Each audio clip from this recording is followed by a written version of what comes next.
Your Okay, meeting is message being me. live streamed, says it. Yeah. Got it. Awesome. Okay. Oh, Well, no, I said I'm okay with that.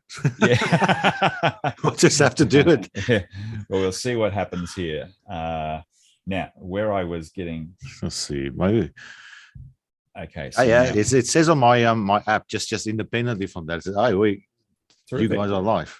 Excellent. All right. Well, at the moment, I mean, I will just sort of wait and see if anybody sort of pops into the call. So the YouTube is actually on about probably a 15-second delay. Yep. So as we ask questions of people, there's going to be a lag time before we actually see their reply. That's so we'll just wait and see if anybody pops in. I'm assuming that because I've hit the live button, that means the live actually. Did we have a look on my phone? Yeah, I was going to say you have a look on yours as well. It was funny today. As soon as I hit the live button, I had half a dozen people in here with me. I was like, "Hey guys, I'm just playing around." It says 16 people are kind of connected to it. Okay, all right, terrific. Okay, so there we go. Tremendous. G'day, Daniel. Welcome to the call, pal. I can see that you're the first person to add a contact. Now, I have 7 people watching now, so I can't actually see who is watching, obviously, unless somebody leaves a comment, I suppose. It does say here, live in 220, so it counts down on YouTube. I don't know if there's anything going to that. Oh, well, I'm not entirely sure either. Let's see what happens. We do have a few people here. This is what you call improvise, adapt, and overcome. Absolutely. This is as real as it gets, learning on the fly. Yeah, this is exactly right, man. This is called baptism by fire. Yes. Right, so where am I going to slide that? I'll slide that over there. Okay. All right, there we go. So now, Dave, you can't see the chat at the moment. Now, no. Okay, alrighty. So for future videos, I guess what would be great is if you've got a tablet or something that you can have beside you so that you can actually see it.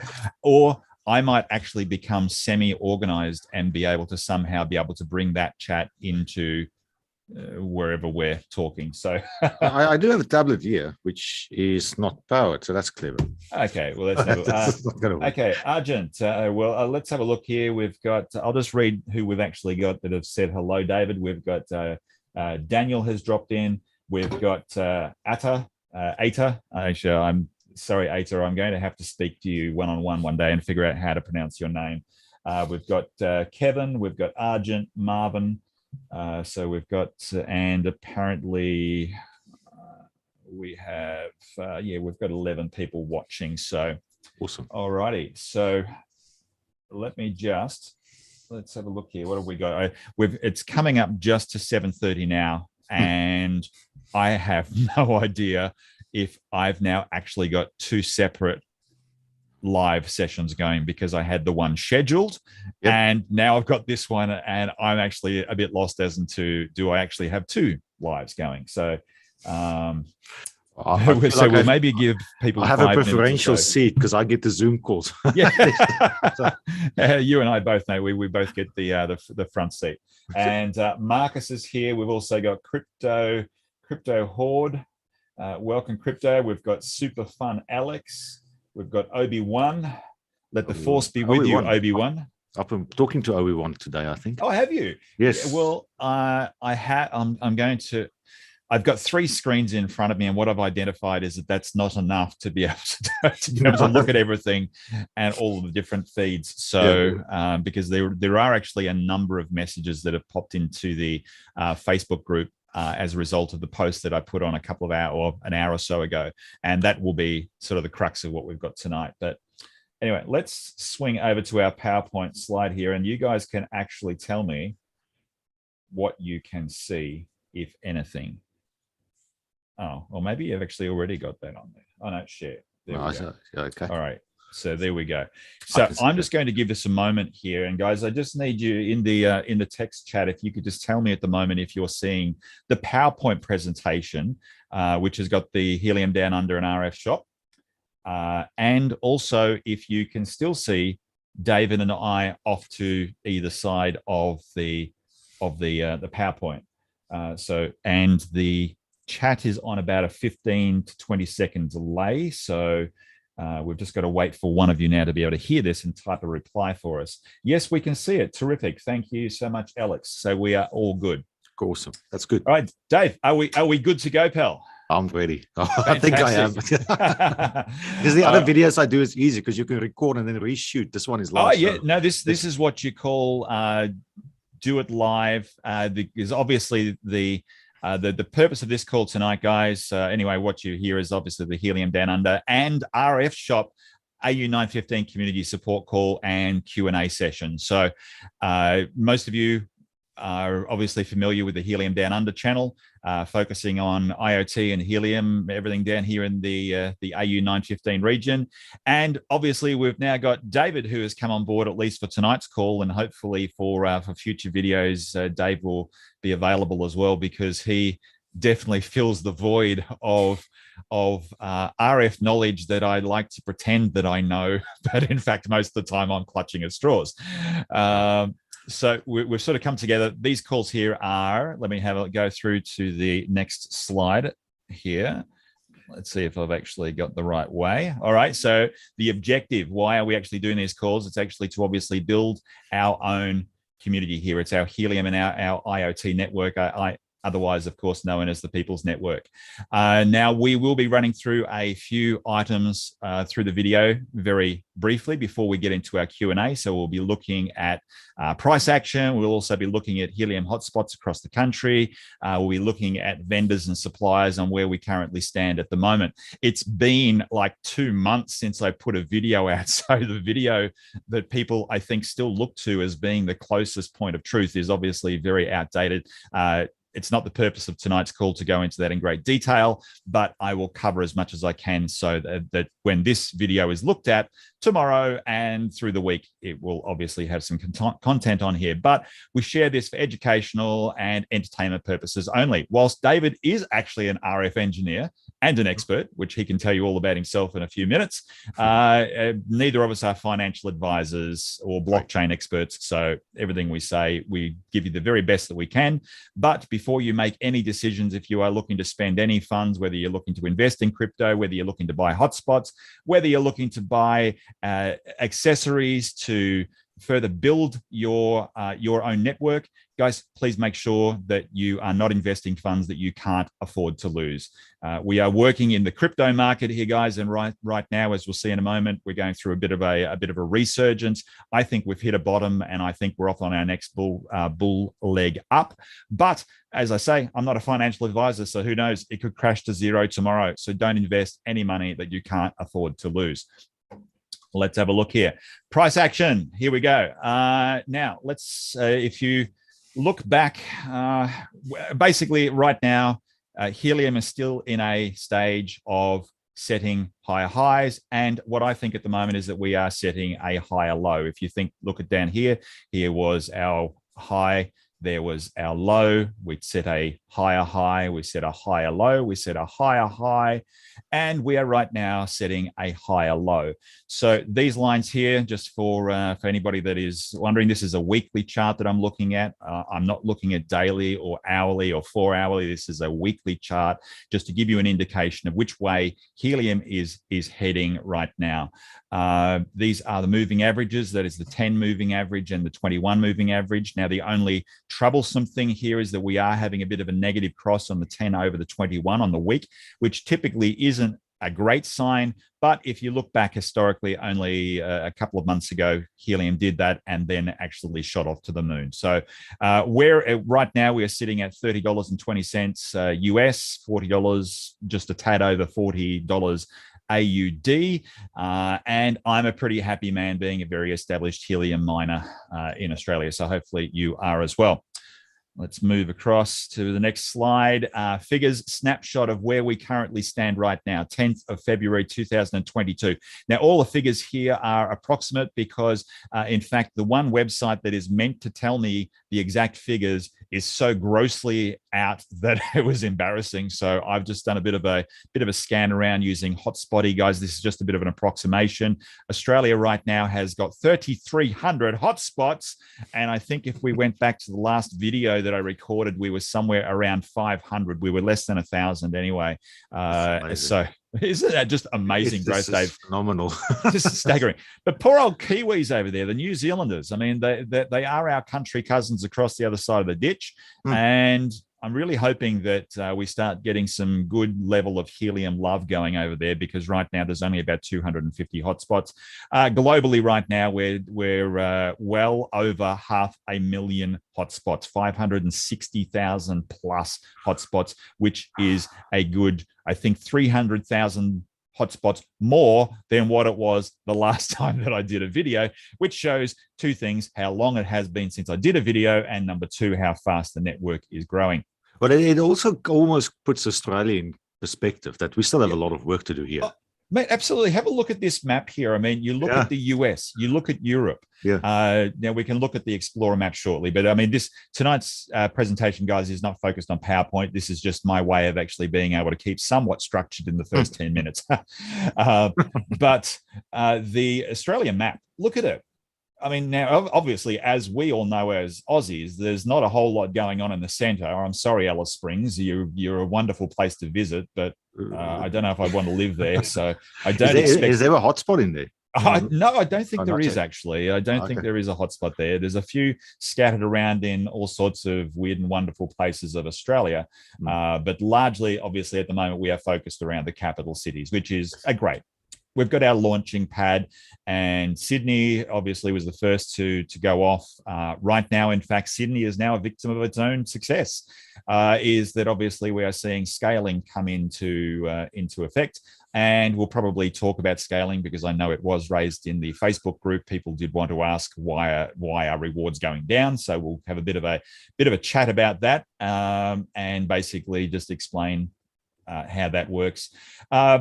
Adelaide was obviously the first city to really have what I would consider to have a bit of an IoT network there. That was Jay and a couple of other colleagues down there.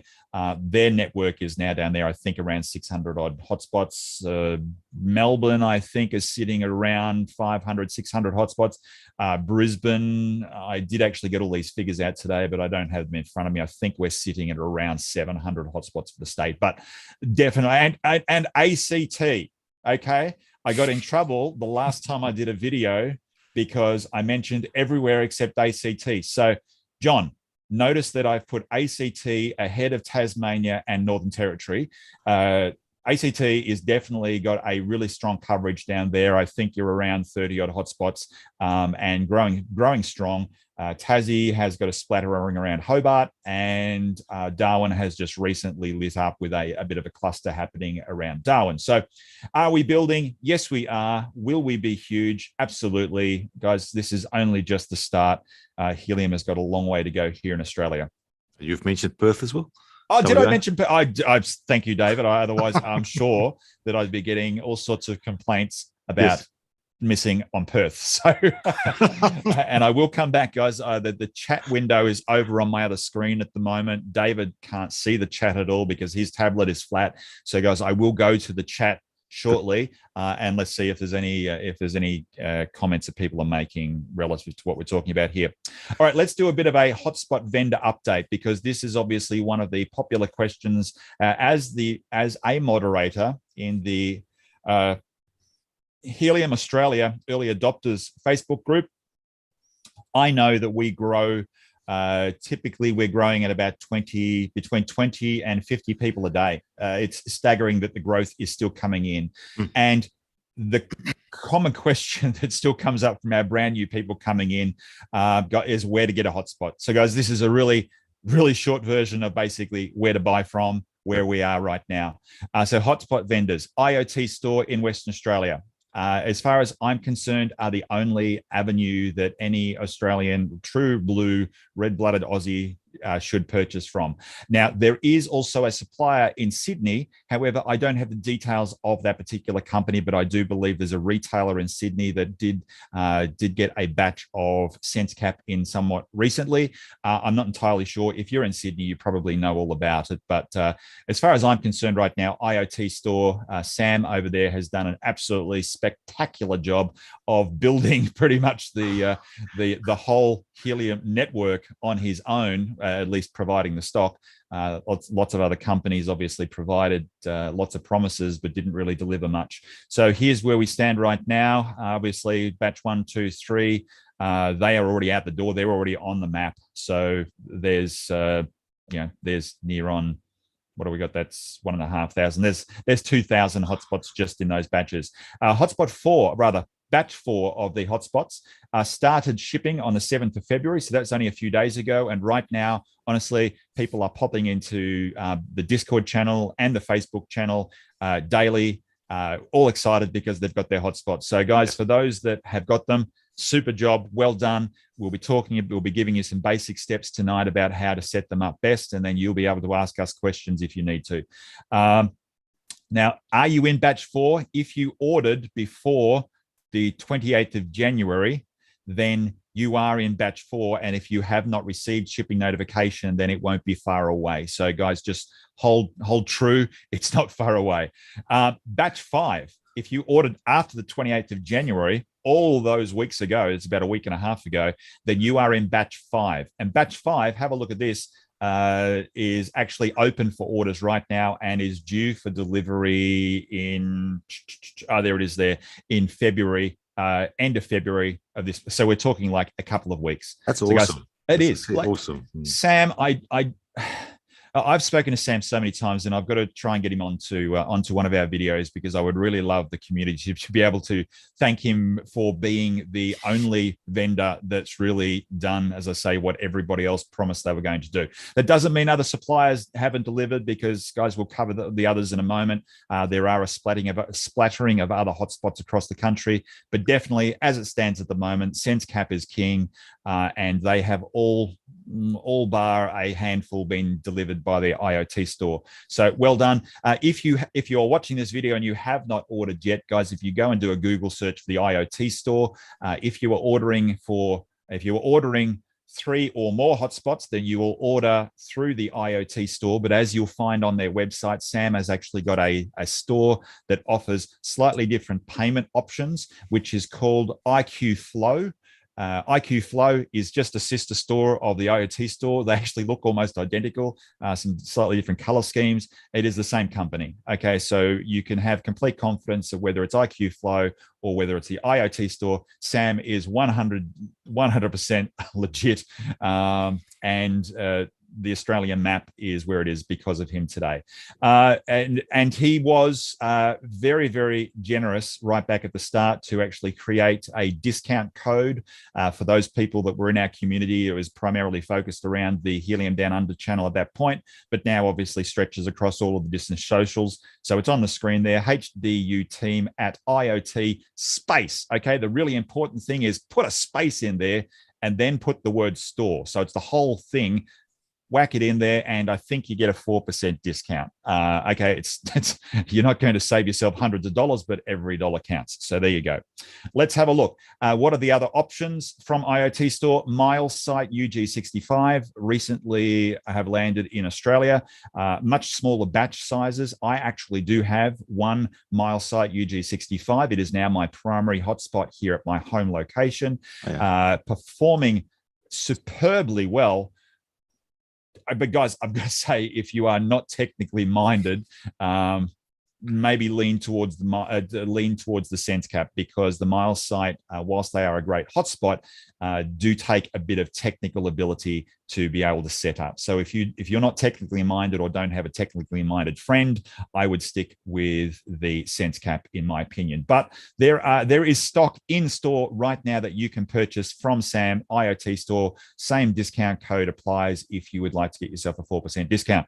So he has stock now. Yeah, he does, mate. Yeah, you can actually. He doesn't have large quantities of stock, and this may not be accurate to the day. So who knows? He might have sold out today. But last time I spoke to him, which was a good week and a bit ago, he still had Miles Sight sitting on the shelf ready to ship out the door. So don't quote me on that. If they've all sold out, guys, I apologize. I'm sure he will get another batch of Miles Sight in, but I'm not sure of the delivery schedule on those.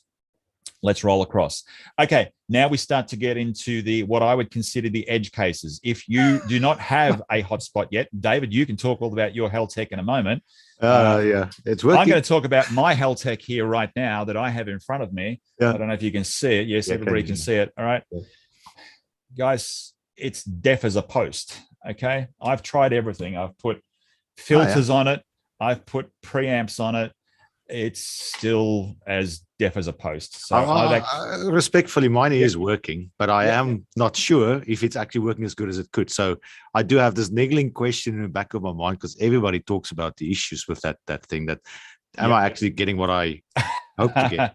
Well, I do not want to, on any video that I ever am part of, I don't want to ever bag any company and say that they're rubbish. Okay, because guys, my very first hotspot from Heltec was Nutty Raisin Penguin. Now, Nutty Raisin Penguin has just recently been rehoused. Okay, I've actually a fellow Helium person here in Brisbane has taken over the ownership of Nutty Raisin Penguin, and that's because Nutty Raisin Penguin, I think, got a case of sunburn and just was not functioning anymore. But when it was online, guys, I tell you, it paid for itself 3 times over. So even if it did die, I'm still quite a happy man. I would just much prefer that it was still working, but it wasn't. So, but anyway, Heltec right now, my own personal opinion, guys, is that if you are looking to purchase, I would personally steer clear of Heltec, but that's just my own personal observations. There are many happy Heltec operators out there. David, are you happy with your Heltec? I am. It's working well. I mean, we're on the south of Adelaide, and there's only so many places I could see, and I could see all of them. So I'm actually happy with it. And you get doubt because a lot of people have doubts, but no, it's working well for us. And I get those distances and everything that I was hoping to get. So, well, awesome, man. Yeah. Well, I do hope that anybody that does have a Heltec, because I know there are people right now, every day there's new Heltecs dropping online. What I will say is that go back about 2 months ago, their presence on their website, their email, and their Discord was very, very strong. And it was very easy to place an order. The very first order I placed, I was a bit skeptical. I was wondering, was I going to receive them or not? And then they arrived on time, and that completely sold me. I thought, okay, these guys have really got the goods. It wasn't until we started to have a few issues with the hotspots that now I'm starting to think, okay, where do we stand with them? Yep. Placing an order moving forward, guys, you go to the Heltec website. I think that you can still place an offline order. I haven't been through this process for some time. And I did go on their Discord, and there's nothing definitive on there to say one way or the other. So really, I would just say, I guess you've got to experiment. Look, why would you choose Heltec over IoT Store? And the only reason that I can give you is price, because a Heltec is going to be, I think they're about $150 cheaper. Yep. But I'm not positive even on that figure. Is that about right, Dave? Can you recall what you paid? I think it was $4.99 US or $3.99 US. Yeah, $4.99 US is what they are. Yeah. So at the time when I bought it, it was actually the lead time was a bit longer on the IoT Store, and I just wanted to kind of get into it. Yeah, but that picture's changed, as you just showed there. That so that was my reason, and at the moment that's probably not necessary anymore. Well, I'm unsure if Heltec are taking orders at the moment. If you do, guys, just be aware that on their website, it claims 30 days. Now, that's 30 working days. That has never changed. It's not 30 calendar days. It is 30 working days. So they take out every Saturday and Sunday. China has little blocks of holidays, of which I think they may even still be in one at the moment. So if you do try and put an order in, it may be a bit problematic getting a response. But guys, look, be aware, Heltec are in Australia. They do make the AU915 hotspots. There are many of them around. So they are an option. My own personal opinion, I won't be buying them. I'm going to be 100, well, not 100%. I'm going to be almost exclusively, I was going to say Miles Sight, but I'm going to be almost exclusive SenseCap M1 moving forward. for a multitude of reasons that we'll go into at another video when we've got more time. And the Miles site, I will say, is a great unit. Let's skip across to the one that is still, I'm still waiting for the first legitimate AU915 Bobcat to hit the map. They are taking orders for AU915 Bobcats right now. Be aware that the lead time is 4 months at the shortest. You may, in fact, be stretching out to 5 months. I personally, given the availability through IoT Store, wouldn't choose them. I know that there are many YouTube commentators and influencers out there who speak incredibly highly of Bobcat, and good on them. I just think that at the moment, the lead time is just too excessive. They are a little bit more affordable than what the Sense Cap is, but frankly, if you're going to wait 4 months for a hotspot, you're going to be missing out on a squillion dollars. Yeah, no, your HNT rewards is going to pay that difference quickly. In fact, I think I would probably prefer to go onto eBay and purchase from a scalper than wait for a Bobcat. But look, that's just my opinion. Be aware, guys, that they are now making AU915 models. There is approximately 50 to 60 odd, and maybe even a few more than that, US 915 Bobcats that are still on the map here in Australia. If you've got them around you and you're probably wondering why don't they witness me, and that's because they don't listen to us. They will beacon, but they will not witness. So the people that were unfortunate enough to purchase those, guys, I'm sorry to say that you're probably never going to witness with that unit. Okay, next one. Linksdot. Okay, Linksdot were, and I will hand on heart, guys. I mean, you know, if you watch my videos, I loved Linksdot. I had lots of chats with Adrian. I was incredibly bullish and excited about Linksdot. I was in batch one. Right now, my confidence is being tested because after obviously the issues with Syncrobit, Rack, and Nebra, we'll be talking about Nebra in just a moment, but obviously now Linksdot, I got to say I'm concerned. I really hope that Adrian can pull one out of the hat. As you will know, as most of you who placed an order with Linksdot know, we did have a Helium Down Under promo code. Now that was an affiliate link, and the affiliate commissions were going to be building a community fund. But guys, I've got to tell you right now, the community fund is $0 because at this point they haven't paid out a cent, and they only pay out once units are shipped. And I get an email every time somebody cancels. And let's say that I'm just about wanting to put those emails in my spam folder. So I know how many of you are canceling, and that's probably because IoT Store is so good at shipping. I don't blame you. But guys, there's the shipping schedule. If you are in an order, you've got the details. Last one is Nebra. Now, Nebra obviously was where I placed my first order, going back 12 months ago now, just a tad under 12 months ago. Failure after failure after failure to deliver. But guys, who knows? Maybe this one is the real one. I know that there are a few people. We've got John Diprose, who is he is the founding member of the Queensland Facebook group, and there may be others out there as well that have stayed the course and have retained their order. I cancelled mine so long ago, I've forgotten when I did it. But they are apparently going to be shipping very soon. Apparently, they've got 8,000 miners shipping this week. Wow. And they've got a further 25,000 on the way. Now, is that 8,000 AU950? No, that's just 8,000 hotspots in general. Yeah, now, they will be going across the world. There will be a splattering coming here. Now, I know that there are some people in our group. Jay, I know that if you're watching this right now, you are one of the steadfast Nebra lovers in Australia, and there are possibly a couple more of you out there. Yeah, I'm sure you'd remember many other emails that we've received saying we've got 7,000 ready to ship next week, and that was 6 months ago. So let me just say that if they've got 8,000, that's super, super awesome. They are a new model. So if they ship, that's going to be fantastic. But guys, I would, once again, I've made it pretty clear where my allegiance lie. Okay, so that is, I'm going to stop sharing my screen now. And I'm going to just I'm going to go over to the chat very briefly to see if there have been anything that we should be addressing. David, and then we'll go from there. Facebook Live. I'm just taking a quick scan here, guys. If I miss it, I do apologize.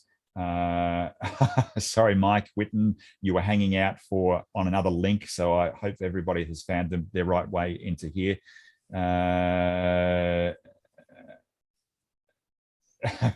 Mike Causa, imagine going into the bank and telling the teller, don't deposit anything you're not willing to lose. Yeah, thankfully, it's not a bank we're working with. No.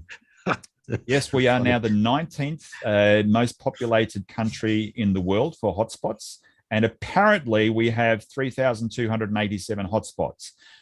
I'm not entirely sure that number is accurate, but anyway, scrolling through here. Well, noted, expecting mine today. Now there are, let's have a look. Somebody, okay. All right. Now let me actually, I'm going to just respond here to Ronald Ford, who basically has put a comment in here saying that Sam, which is from the IoT store, that his reviews online are not flash. So guys, and in fact, what I'll do is actually go 2 lines up and reinforce what Mike Whitten says is that Sam delivers.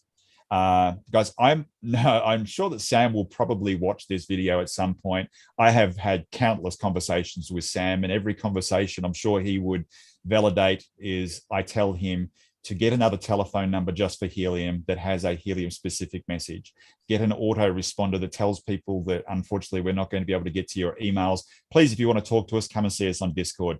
But unfortunately, I think Sam is obviously, he's a small business over there. He is he's delivering the goods. But look, guys, regardless of what his reviews may be online, every sense cap in Australia, well, not every, probably 95% of sense caps in Australia have been delivered by Sam, and they keep arriving every day. There isn't a single person that I've heard of yet that has had an instance where they have felt that they've been ripped off in any way, shape, or form. So whilst I'm not affiliated with Sam in any way or the IoT store, I have got complete confidence and I have no problems in recommending people. I have purchased all of my hotspots from him, and I will be remaining to do that. So guys, he is definitely legit.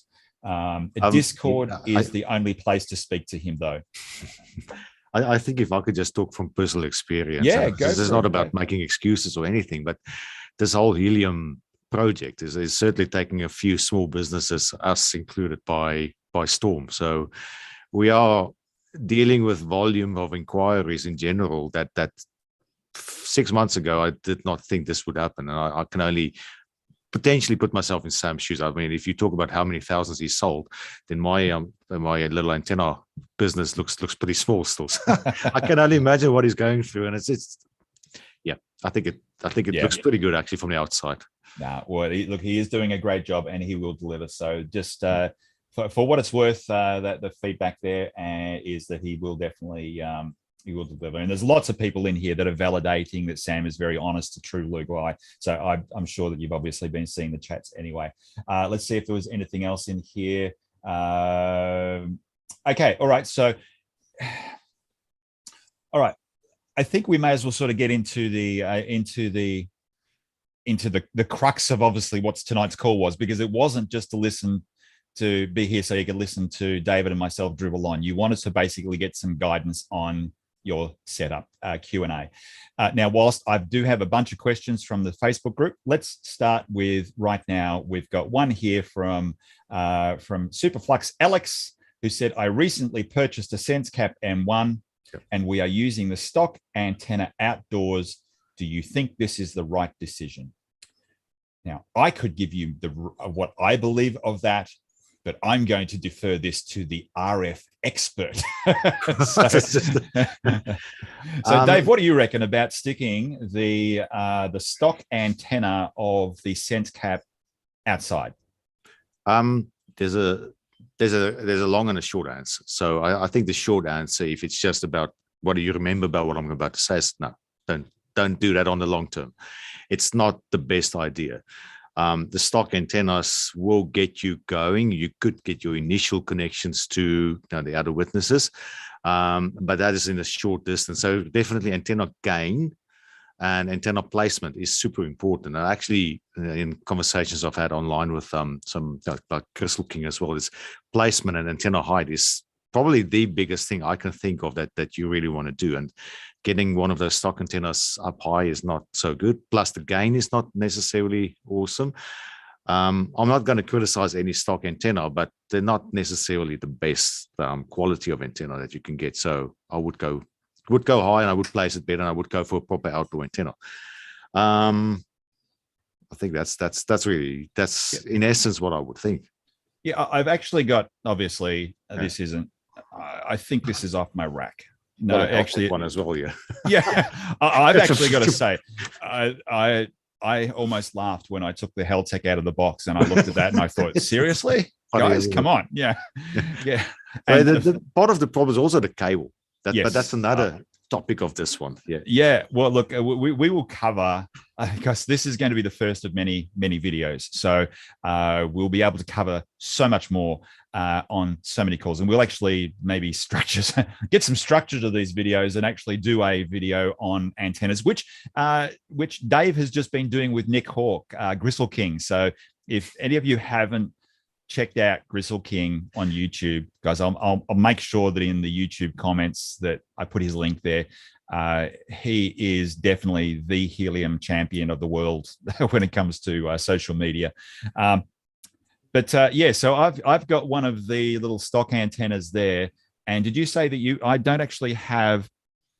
No, I don't actually have a larger outdoor antenna. You've got one there with you at the moment. I do. I have two. Yeah. So there's a popular McGill one. You're holding. I'm holding mine up in front of my face so that it doesn't. I actually have to move back to show the difference. So this is. Yeah. So realistically, guys, these are. You see, that would just be what we call a dart pulse. It has 2 dB gain. Yeah. So it does a job, but it doesn't do a great job. No. And we actually now I can think about a specific example. Is one of the guys in that worked with me here in RF shop. He got a sense cap. He put it on his in a windowsill, and he's quite well placed in terms of looking over Adelaide. So initially, when he set it up, and he got some awesome witnesses, and we thought, well, this is just going really well. So that was about, I don't know, 2 or 3 weeks, and then we got to it that we actually put one of the extra outdoor antennas on the roof. You should see the results. It's phenomenal. Tell us. I mean, like, because I mean, I know what difference this makes. Yeah. I mean, you're using a Heltec. Yeah, this was actually a sense cap, to be honest. Oh, sorry, sense cap. Okay. Yeah, but at home the same. So for my Heltec as well, I like everybody. You start and I'm really excited, and I still am. Every time I'm going to get a new one, you still want to get it up and running as soon as possible.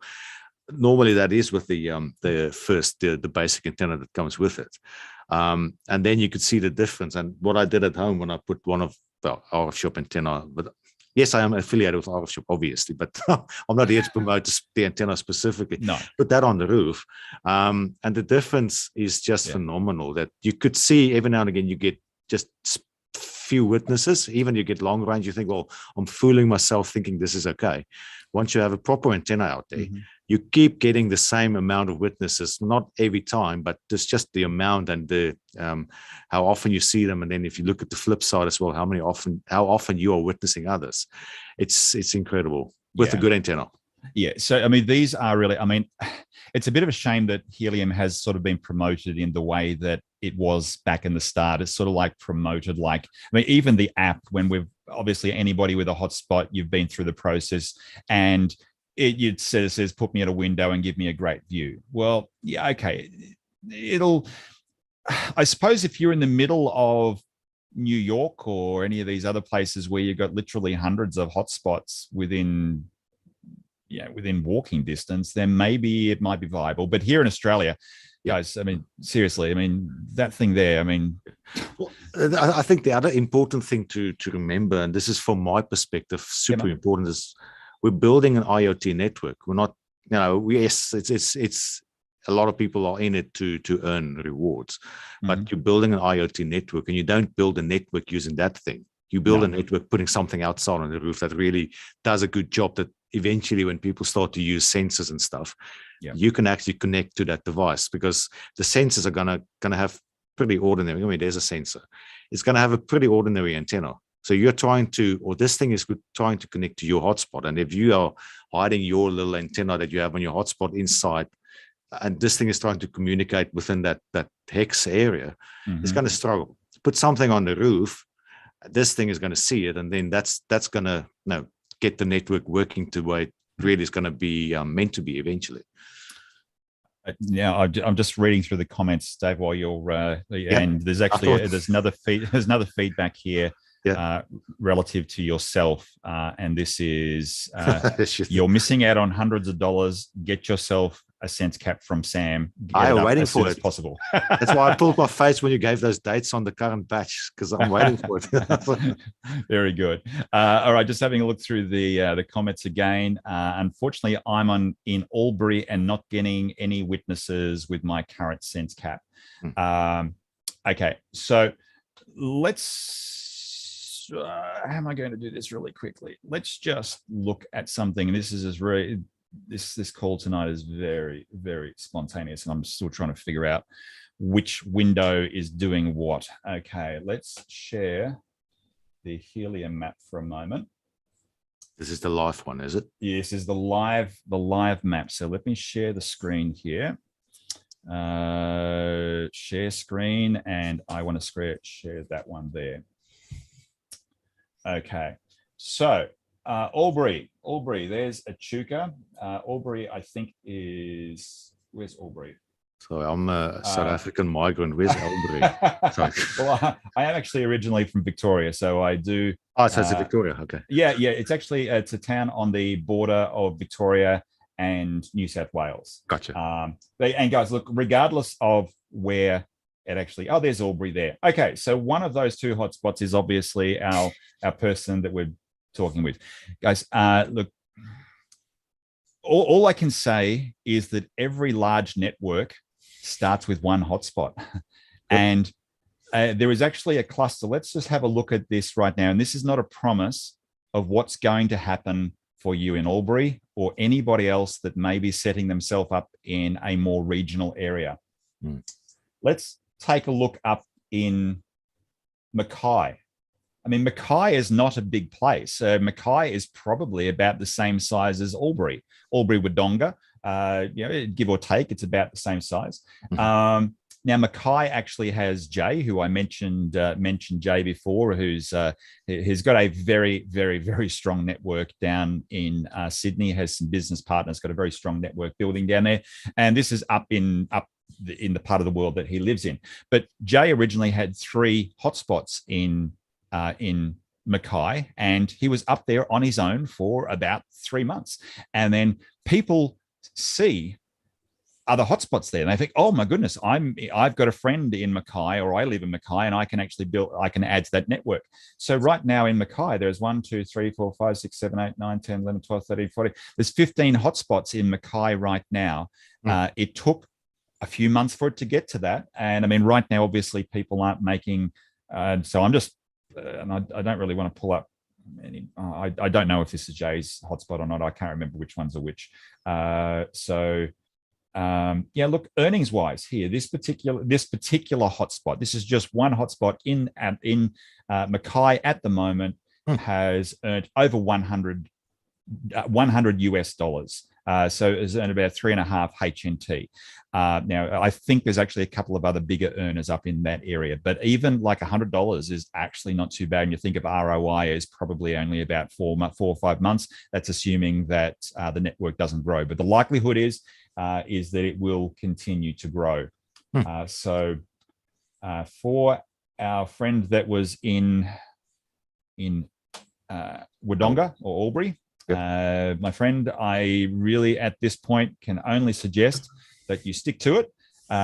Hopefully you have not invested something that you are desperate to see a return for immediately. You could aim to build your own network if you're in a position, and I don't suggest this unless you are able to actually lose these funds, should tomorrow the world end, which I don't expect it to, but just in case it does, if you have a cluster of 5 hotspots that you actually strategically position around your town and you build them well, you can actually build your own cluster. And 5 is the magic number that allows you to leverage off the proof of coverage formula, if you like, to the maximum with the least number of hotspots. You can do it with less, but you're just leaving money on the table, if you like. So, okay, let's have a look here, see if there's anything else. Okay, I think interested in, okay, let's have a look here. Oh goodness, there's so many things. David, would you be able to come back on another call, and we can specifically do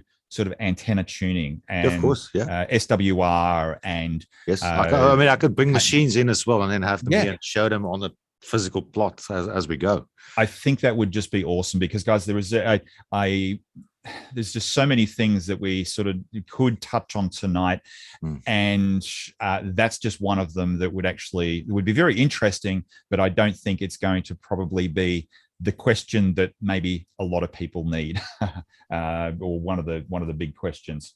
Yep. Okay. So that was pretty much it for chats in the window that were questions wise. I'll come back and check there afterwards. Now let me swing to the Facebook, if you wouldn't mind, for a second, whilst I actually have a look at what these questions were that were being asked earlier on. Yeah, I must admit, this is the reason why it took so long to get on the actual AU915 Discord, is because there's so many platforms and there's so many questions coming from everywhere. Is it? How do I? Yeah. It is. There really are. But guys, if you are on this video tonight, then the high probability is that you are already in the Helium HNT Australia Early Adopters Facebook group. This is the largest Helium group in Australia on any social media platform. So as far as I'm concerned, it's the place to be. Everybody else is playing catch up. Doesn't mean that the other groups aren't worthwhile being in as well, but you're going to find some very knowledgeable people in the Helium Australia Early Adopters group. It was the founding member was Bryce down in Sydney, and there's obviously some very, very established people. There is also the AU915 Discord channel. I'll make sure the link is in the video, or correction, the comments or the description of the video after the fact. But the AU915 Discord group is, in my opinion, it's the place to go to where you've got technical question. Seriously, there are guys in the Discord that I wonder what the heck are they doing sitting in Discord, because these guys, the skills that they have is just astounding. So if you've got technical questions, join the AU915 Discord group, because it is fantastic. John and Chris, and there's a bunch of guys there who will be able to help you. Okay, what was I looking for? I was looking for the questions, though. Let's have a look here. There were a bunch of these questions come in. All righty. Now, I do have in front of me, and I'm going to cover this in brief, but I'm not going to do it right now, but I just want to let this person know that it is coming up, is the subject of 4G routers. And now, oh goodness, I've really got to try and figure out how to turn off this filter in the background, because it blocks everything now. But against my white shirt, we've got 2 4G routers, and in fact, I do have a third one. I just couldn't find it in the box in time to get it on the desk in front of me. But we will be covering in very, very basic terms tonight the operation of a 4G router. So we will talk about. You have those. one of these there, is not or not? Yes, there we go. I have one on my table there. Yeah, okay. Well, those are the 3 different. There are a couple of other different options that people have used, but in my opinion, these are the only 3 that I would choose. One in there. So we've got the Teltonics RUT 240, which is a very, very good hotspot. Now, I'm just going to be honest here, guys. I mean, we're all on a budget. We've all spent so much money. Now, I've got all 3 of these, and I've done experiments with all of them. And the RUT is not actually my preferred router, yet it's the most expensive. Doesn't mean it doesn't work. Doesn't mean it's not good. Just means it's not my preferred option. It's expensive, if I may ask. Yeah, absolutely. Okay. Well, There are obviously different versions of them, and I couldn't say for absolute certainty that the one you're holding up, Dave, was the one that I'm looking at online. My preferred option, if anybody's interested, is the Miles site. Yep. And when you pair up the Miles site with the SenseCap, you have got full remote access functionality that is very, very easy to use. Now, I do know that you can set up remote access through using VPNs and a bunch of other things that I don't fully understand. This is why I wish some of the guys in the Discord channel were in here. They'd run circles around me with technical knowledge. So the Teltonics, you can also access remotely, but if I can manage to work these ones out, then anybody can. If, however, you are looking to set up a 4G at home and you do not need to do remote access, the most cost affordable one, in my opinion, based on my own research, is this one here, which is the GLINet. Let's see if I can. No, of course, it's not going to work. I will get rid of this flaky backdrop next time. But the GLINet, it's actually, they call them the Coty. No, goodness, what is it? Look, I'll make sure that the names are in the description for anybody that's doing it, and we will be doing a full.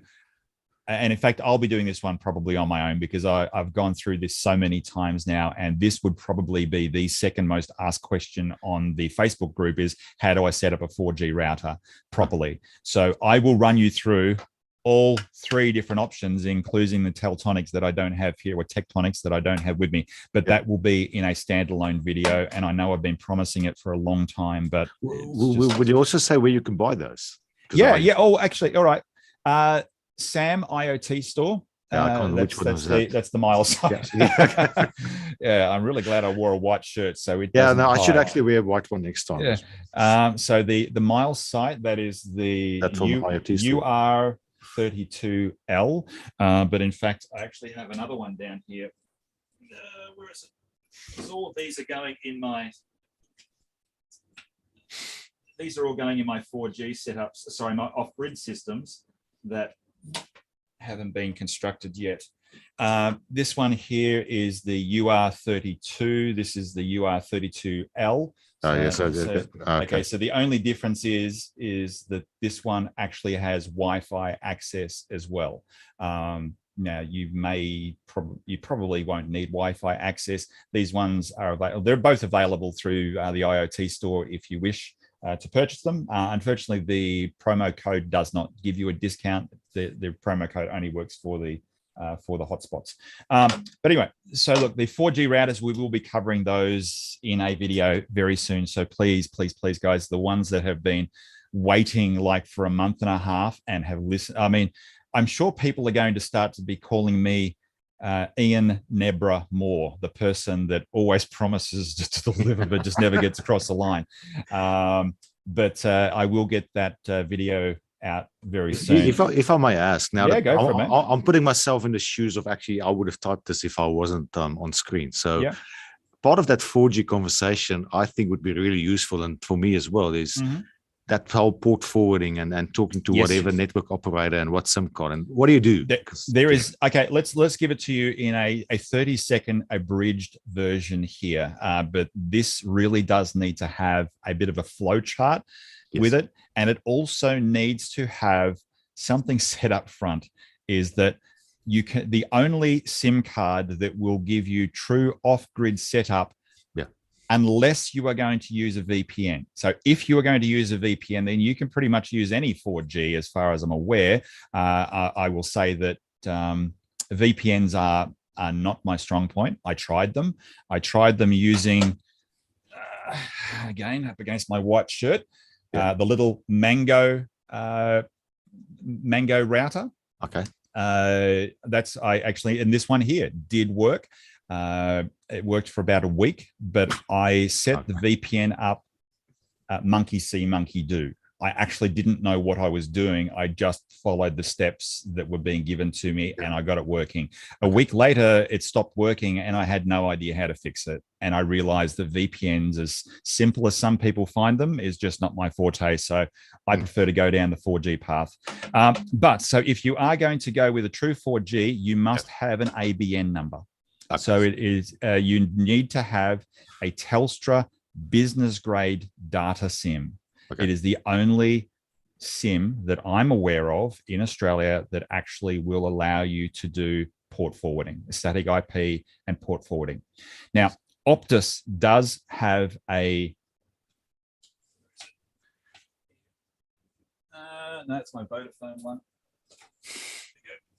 Here is... I've got a desk full of all of these failed attempts.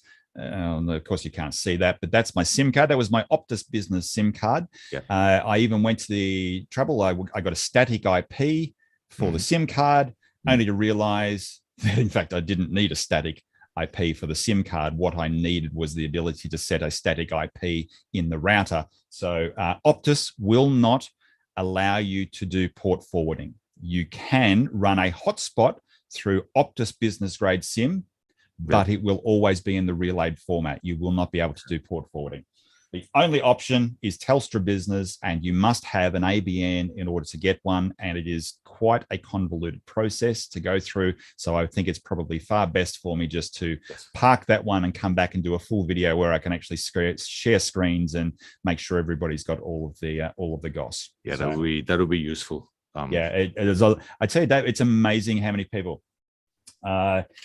Right now, I have a bunch of my Sense caps are out with hosts that are all in the process right now of getting their own. So they're all coming back to me, and that's where I will be creating my off-grid systems, because my goal always was to create a central unit here in the southeastern suburbs of Brisbane. I'm up high and I look over very long distances, lots of country out there, lots of farms, etc. So I want to go and actually set up some off-grid systems, and that's why I've got so many routers and the likes is getting ready for that. So anyway, we'll cover that one. All right, so let's have a look here. Gary Miles, okay, so let's have a look here. He's actually given us a specific name here. Striped Malachite Yeti, up and running, a bit of background. Okay, so I've already read this in principle here. Dave, do you have any networking ability, or are you purely RF? Is networking still a sort of a bit of a vague area for you? Yeah, I call it. I say we do black art technologies, and the black art to me is antennas, which I think is easy. But the real black art goes in networking, because that's. Yeah.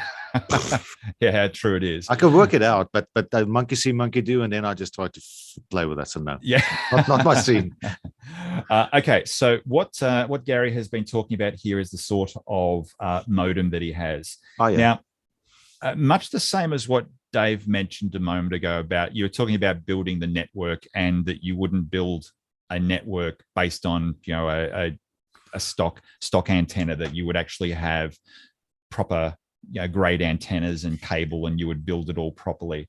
It's exactly the same with your hotspot networking setup. Now, I'm definitely not a networking expert either, guys. In fact, I'm pretty much not an expert on anything to do with helium. It's just the fact that I started a bit early, and I made a lot, and I fell over a lot of times, and I picked myself up, and I've had a lot of help, and I've now sort of managed to figure out what it is that I'm meant to be doing, which was fantastic. But the piece of hardware that's in your house that is probably the hardest working piece of equipment in your house is actually your router, your Wi-Fi router. Wi-Fi, when you think of how many devices are in our houses that you have connected to your Wi-Fi router, there's everything from your phone to devices to your television. You're probably streaming through it. You've got your social media, you've got everything running, and now you've got your hotspots piggybacking off this little router as well. I don't have a solid level of knowledge here to say which router is better than others. But what I would suggest is that if you are getting into Helium and you are just getting yourself set up, if your router is any more than maybe 2 years old, but this is just a sort of a figure throwing it out there. If it's any more than 2 years old, I would really be strongly suggesting upgrading it to a new router. Routers are not expensive. I mean, around $150 odd will probably get you a router that's more functional than one that was maybe out 2 years ago. And in Gary's case here, he was talking about basically issues that he was having. He had an older Sage MCOM Optus modem. He has a TP-Link Wi-Fi router. He was just having a bunch of issues trying to get his port forwarding set up. Now, there are two issues that actually this specific issue is actually related to. And again, it's a bit hard when I can't hold anything up without it disappearing into the screen behind me. But and I can't even think of what the term is called. I know that there are a lot of knowledgeable people out there probably in the YouTube comments right now can probably put this out there, where you have one router and then you set up a second router in the house, and you might be doing that to extend coverage or the like. You're sort of creating sort of like a meshed system, if you like, where one router talks to the other router, and that router talks to your modem, and you're connecting your hotspot. It's not.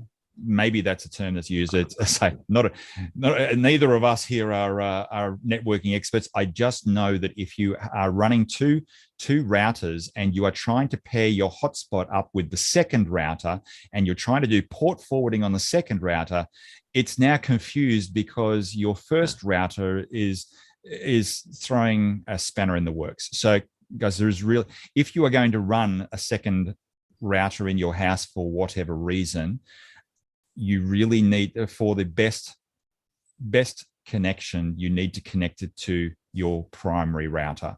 And running it through Wi-Fi is okay, but I know that Nick sort of covers this on every one of his problem-solving calls, guys.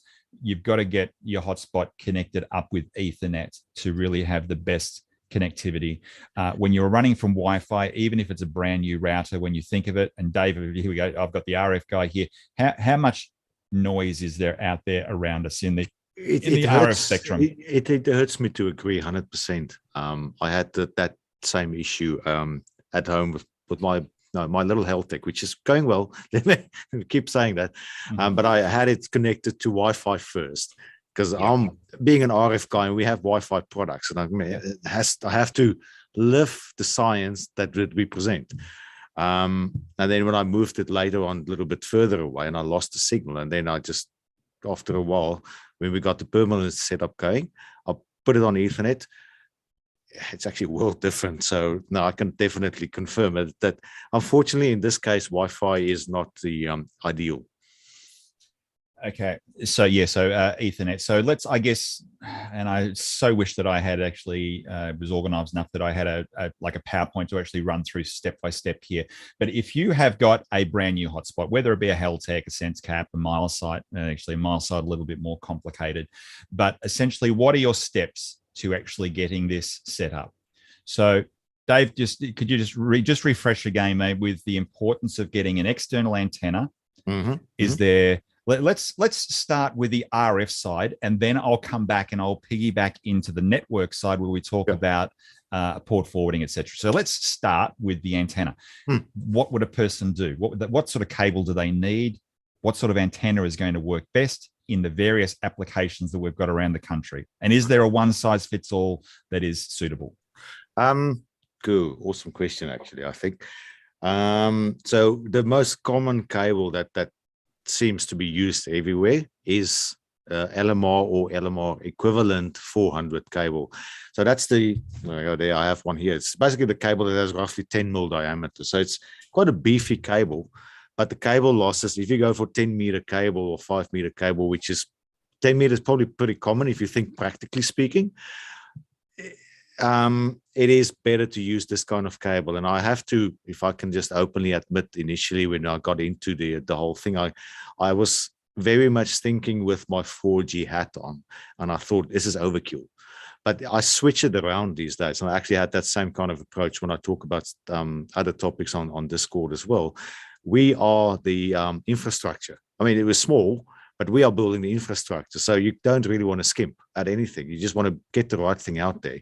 And the LMR 400 or the equivalent cable, I'm not going to specifically say one is definitely better than the other one. Is the great cable, the type of cable basically is important for the health techs, for the sense caps. And I'll probably just check up on all the other models that you mentioned as well. It's always reverse polarity SMA. That's a topic for another video, but it's reverse polarity SMA, that little golden connector you had on your health tech. Yes. And then on the antenna, most antennas at the moment, if you look at the McGill microwave, all the other models are off shop as well, they have end male. So the cable that's currently very common in the community is end female. That goes on. Let me go a bit closer there. That's quite a big connector that goes onto the antenna, and the RPSMA goes onto the other side. That's just common.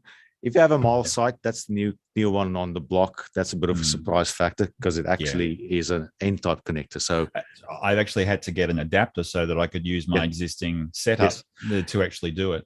Yeah, exactly. And it's unfortunate, but actually I do love N type connectors when it comes to these thick cables. So yeah, I give that a plus for mile site from that perspective. But it's not a deal maker or decision maker. But it's useful. Dave, you mentioned a second ago, and I'll just, because I know it's a question that does come up periodically, and there have been some people, and you touched on it there. You said it's an LMR equivalent cable. Yes. Yep. Could you, because we speak so freely about LMR, and some people, especially new people, come in, never been in RF before, and they almost feel a bit ripped off when they don't get something that's LMR when that's all we talk about. Correctly. So could you just give us a bit of a rundown on what LMR actually is? And I had a practice run on this question with my conversation with Nick last week. But the thing is, LMR is basically a brand or a brand name that comes from Times Microwave. So it's like the Google of cables. So they were the first to come up with this type of foam inner cable. So it's a low loss series of cables. You have smaller cables. There's always LMR 195, 240, that kind of number. The number has to do with the actual size and the losses that goes through the cable. So that is one thing that has to do. LMR is an acronym before that, and that only shows this comes from Times Microwave, which is, it's a good thing. It's a good cable. So it's absolutely, if somebody really wants LMR and they say, I just don't feel comfortable going somewhere else, that's a fair comment. That's okay. But we have so many equivalents. We deal a lot with one called CLF. The other suppliers in Australia, you'll see of LCU, CNT. There's so many others, and they always have the 400 at the end. That's the important part, because that means, or that refers to the type of cable that is built. And from us, from a radio perspective, the losses through the cable from A to B, pretty much all the same. If you look at all the data sheets, it's I actually studied the number before, 1.28 dB per meter in 900 megahertz. So that's always going to be the same. A big difference would be with LMR, because they have many different types. So there's the LMR 400, there's the LMR 400 Ultraflex, DB, fire retardant. So we are only looking at one of many types, and then there's this parallel stream of other manufacturers that did the same thing on the same cable type. And you could see on the outer jacket, the black, there are different grades for that, PVC or polyethylene, and that goes into a whole field on its own. For Australian conditions, which is, I know we say it's harsh and warm and everything here, but it's actually pretty temperate. So here in Australia, this works okay, specifically in the main cities. We're all in good climates. But if you were to go in Canadian circumstances or extreme, then you would definitely want to look at higher end cable all the way. But here in Australia, it's safe to go everywhere with just. So that cable, the equivalents that you're taking, what percentage of, obviously there's a lot more people than helium operators that are probably using these cables. What percentage across Australia would actually be using true LMR as opposed to any of the other equivalent cables? This is probably an upsell for the brand, but if you will look at the more premium users, in our case, we see a lot of the defense kind of customers and so forth. They do like LMR, mining do like LMR, but then they don't go for this solid strand. So this is the one we use anyway. They go actually for the other specs that come with LMR as well. But from personal experience and respectfully all the competitors, the 6 years I've been in this industry, we've been selling the equivalent heaps, like kilometers and kilometers of cable, and it's always working well. Well, and I've been using the equivalent obviously since day one, and my rewards have been very, very favorable. But I do see in the Helium specific. Somebody says he's a Helium customer. I was talking about to one of the guys today in the office. It's probably a bigger percentage buys LMR at the moment. Which is fine. We tell them that it's your choice. One thing that people maybe want to just be sure of is if somebody says it's LMR 400, just be sure, just make sure, because not every single place, specifically if you look at the random websites online, they all claim LMR 400. There's no guarantee. You need to make sure. Just ask the person who you're buying it from, is this really LMR, or are you just telling me it's LMR because that's the word? Because LMR is actually a specific brand. And if you want the brand, go for the real one, because you don't want somebody to pay $10 more and then he still gets an equivalent. I was going to say, what sort of extra dollars are we talking if you actually want to purchase LMR because you really want to purchase LMR? Yeah, it's about 10%, a little bit less than 10% more. So it goes, but it's not crazy. That's actually a bit less than what I was expecting. I thought it was going to be considerably more. It's not crazy. Okay. For us, it's if I can be honest, a lazy. We can do the pre-made with all the equivalents, but with LMR, we have a drum of 500 meters, so you have to make the cable every time. But it works well. Fantastic. Now, awesome. Okay, so we were going back to the setup. So that's the cable. All right. So what goes on the end of the cable, and like we were talking about, one size fits all. I mean, like we'll do a standard, full antenna video with talking about all sorts of things. But is there a one size fits all antenna? No, it's quite tough. I do think that 6 dBi is a magic number, because or 5.8. Sorry, we spoke about it. Get that right. That's another topic. So there's a lot of talk about the 5.8 dB antenna. That's just, I don't know personally, how did they decide 0.8 is a good number, not just go for the straight number? But the 5.86 dB is a good number that really gets you good elevation. And elevation is, well, we have a McGill antenna there. Just a bit back. Elevation means it goes around. So if I point it this way, just this is now you're looking from the sky down. Omni antenna goes everywhere, so it's all around. It works well. Elevation is then if you look at it from the side, and then how good does it cover the side? So it kind of has a beam that is just moving out. With 6 dBi at 5.8, you kind of expect 30-degree beam width. And 6 dB is a number that we use in how much energy is going outward. If you go through the numbers in terms of how much power gets transmitted and how good the sensitivity of those miners are, they're all really extremely sensitive. We could get huge range. 6 is good. We get a lot of questions for 9 dBi. I mean, if somebody wants 9, I'm happy to give them a 9. But honestly, and I did it today twice or 3, I said, if you ask me, 6 is good. It's good enough that you don't need to go further. And I have had the same conversation with Nick. He also said 3. He's quite happy with 3. So. Yes, Nick loves his 3 dBi. Because I guess if you sort of look at the purpose of the Helium network, the IoT network, the purpose is not to create proof of coverage and make us earn HNT. It's to provide an IoT network. And those little sensors, whether it be temperature sensors and whatever else the sensors it might be, those sensors are not going to be 100 kilometers away. They're going to probably, like, what would be the range? Do you have much depth of knowledge in the IoT field, or at least the 915 spectrums, that LoRa spectrum at all, Dave? It depends what you want to know, because I guess if you look by the numbers, I mean, 200 kilometers from the number from what you could transmit. If you say we can transmit at 30 dBm. And if you look at the sensitivity that a miner has, but that, as you say, that's proof of coverage kind of conversation, 100 to 200 kilometers is not totally out of whack.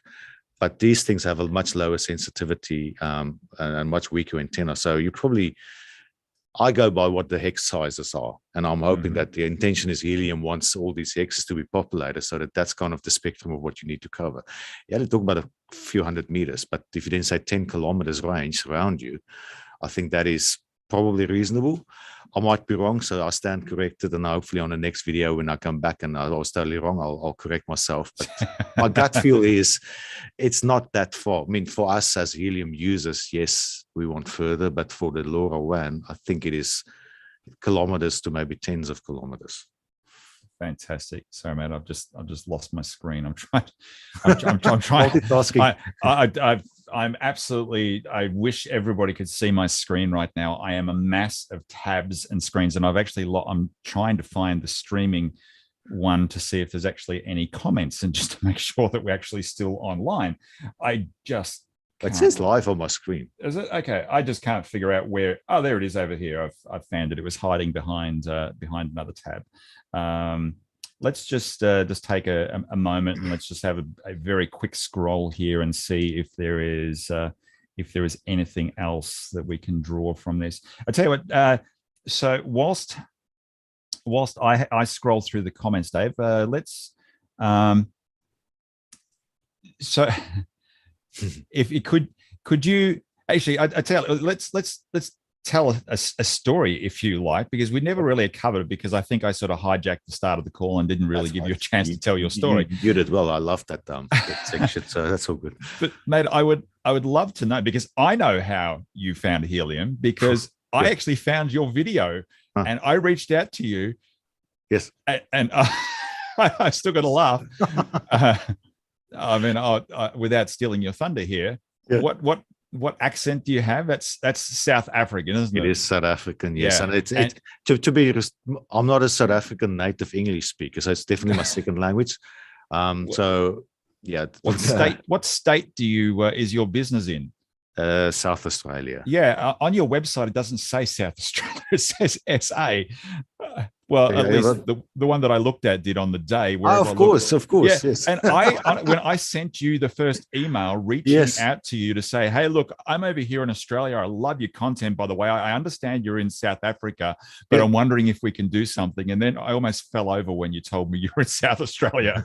So anyway, but mate, if you could maybe give a bit of a rundown, just whilst I have a look through the comments here, on maybe how you found Helium. And any just a 5-minute filler while I read through the comments here so we don't miss anything. Oh man, this is going to be fun. I mean, so the thing at RF Shop as such, or my passion, I guess, was in the 4G world and the 5G world, and background is antenna design. So that's what I came in for, and we've been dabbling in YouTube for a while, trying to get people to learn what's going on in the antenna world and help them go set up routers. But from my perspective, setting up routers, so the antennas and how you can set up antennas to get better coverage, and when you go camping, when you your internet set up at home. And then it was pretty much in the middle stage of October, we started to get questions about a 5.8 dB Omni antenna. Now, I've been made aware through the course of last year about Helium. It's just, this is something that's happening, and people said, keep an eye on Helium. I said, okay, well, true, sure. And then in October, you get a question, you get a call for 5.8 dBi Omni, and so, okay, why? And then there was another call, and within the space of a week, we had 3 questions, and then people were obviously, I guess, being more anxious than the 4G customer in getting an antenna as quick as possible to get a connection going. And then I thought, you know what, there's a new community of people out there that are using antennas. I did a bit of a squiz online on YouTube specifically to see what's out there. And then I saw a few YouTube videos about people talking about antennas and how it gets used in Helium. And the video I saw was little bit shocking, I guess. It was a 45-minute video talking about antennas, and they were talking about you need to buy fiberglass, you can't buy plastic. And look at this 8 dBi antenna, it's so long, it's so much shorter than the other 8 dBi, so it must be better. So, and kind of really, I thought, you have to fix this. So that's what I did a video, and I did the video that I put up on YouTube on the 29th of October. I can go on YouTube and say, well, that's the video. I just want to tell them, there's helium people out there. This is actually antenna theory that you need to look at. And it's the fundamentals that we did like weeks or months, well, actually months ago for 4G as well. So new community, same topic, just kind of explain what's going on. It's almost literally a case of the rest is history, because once you get into that, it feels like you put your head in the bee's nest, and it's just, okay, what's happening here? Then we got the antennas in. We started to get the decent antennas in. I know if you get a good 4G antenna, it'll work, because we know in 4G the antenna, that band is covered quite easily as well. But then it's same as with the LMR 400 conversation. You quickly learn that I can either choose to have the same conversation every time somebody calls to try to explain 4G will work, or you could say, well, let's just be specific and dive into exactly what people are asking for and address the question, the topic, without making more confusing. Because antennas, I mean, I said networking is confusing, but antennas for a lot of people is confusing. So I want to just cut through the crap, if I could put it that way, and just say, this is what you can do. There's lots of stuff you can worry about, but just do this. And that's why I said 6 dBi or 5.8. So even they are confused. But take a 5 dBi, take a nice cable, put it on the roof. Lightning protector, that's a big other topic that's going to come eventually. Keep it simple. It's going to work. And if I take my own example with my unit at home, it can be really simple. And it can be really rewarding. It is very rewarding. Guys, scroll around the map. I know that there are a lot of people out there right now who are struggling, and they're probably hurting, and there's probably a number of people out there feeling a little disillusioned because they may have seen the YouTube clips or the other social media promotions from a few months ago. Probably 6 months ago, there was still people that were making 5 and 10 HNT a day. And it's just through the explosive growth of the network that we find a situation now where if you're earning 1 HNT a day, you're doing insanely well. And in fact, probably the averages would be, I would suggest at the moment, based on current statistics, is that if you are doing more than 0.15 HNT a day, you are actually above the average for the whole network. Now, the whole network obviously covers the whole world, not just Australia. I've lost my train of thought. But guys, sorry, Dave, I could, I'll just, one of the questions that did come up here, there's a couple of questions that I'll just pluck out, and then we'll revert back and I'll drop back onto part 2, because you've now talked about the antenna. And getting the importance of getting that out and getting it up high. I'll now go back and talk about the whole. Now that I got rid of my filter, by the way, I've come back to earth. I've left space behind. So we'll talk about the networking. But let's just see here. We've got a couple of questions. And incidentally, guys, it's no secret here that, number one, I can talk. So videos do tend to go longer than what I originally hoped. Guys, I mean, we will keep going for a bit longer yet, but we've definitely gone much longer than the hour that I had expected. So, but anyway, let's have a look here. The questions that we've got there. Now, this is just a question plucked out of the middle here. Ben Warnock was asking, do you guys rate Linksdot? Now, obviously, David, you can't speak for Linksdot. I can speak for Linksdot because I own 2 Linksdot. They are actually currently out in hosted locations. They came from batch 1 of Linksdot.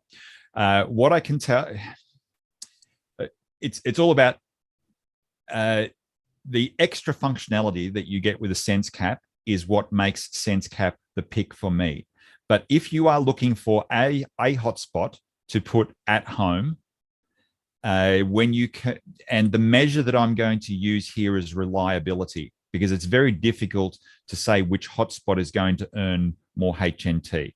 Whilst I have been making a few jokes about the old Heltec, guys, I mean, I say if you've seen my video, which is on there, talking about the Nutty Raisin Penguin and just how excited I was and the level of rewards that I was getting, but I've just been a bit jaded on the Heltecs at the moment. Linksdot, however, my two hotspots that are out there, guys, have been performing incredibly well since day one, and they've had very little downtime, and they have not required rescuing at any point. So purely from a reliability standpoint, I actually feel quite comfortable with people going with Linksdot. I don't think you'd be terribly disappointed. They use the Syncrobit dashboard, which, whilst I don't obviously have that here, as I'm led to believe Syncrobit is one of the better dashboards that are out there as far as a local dashboard. SenseCap has an incredible dashboard that allows you to check all of your multiple units, and that's why I love it so much. But look, to answer the question of that particular gentleman, whoever it was, Linksdot, I would rate, if I'm going to rate them out of 10, and if my measure is SenseCap, which I'm going to say give a 9, and I don't give it a 10 because of the whole SD card issue. They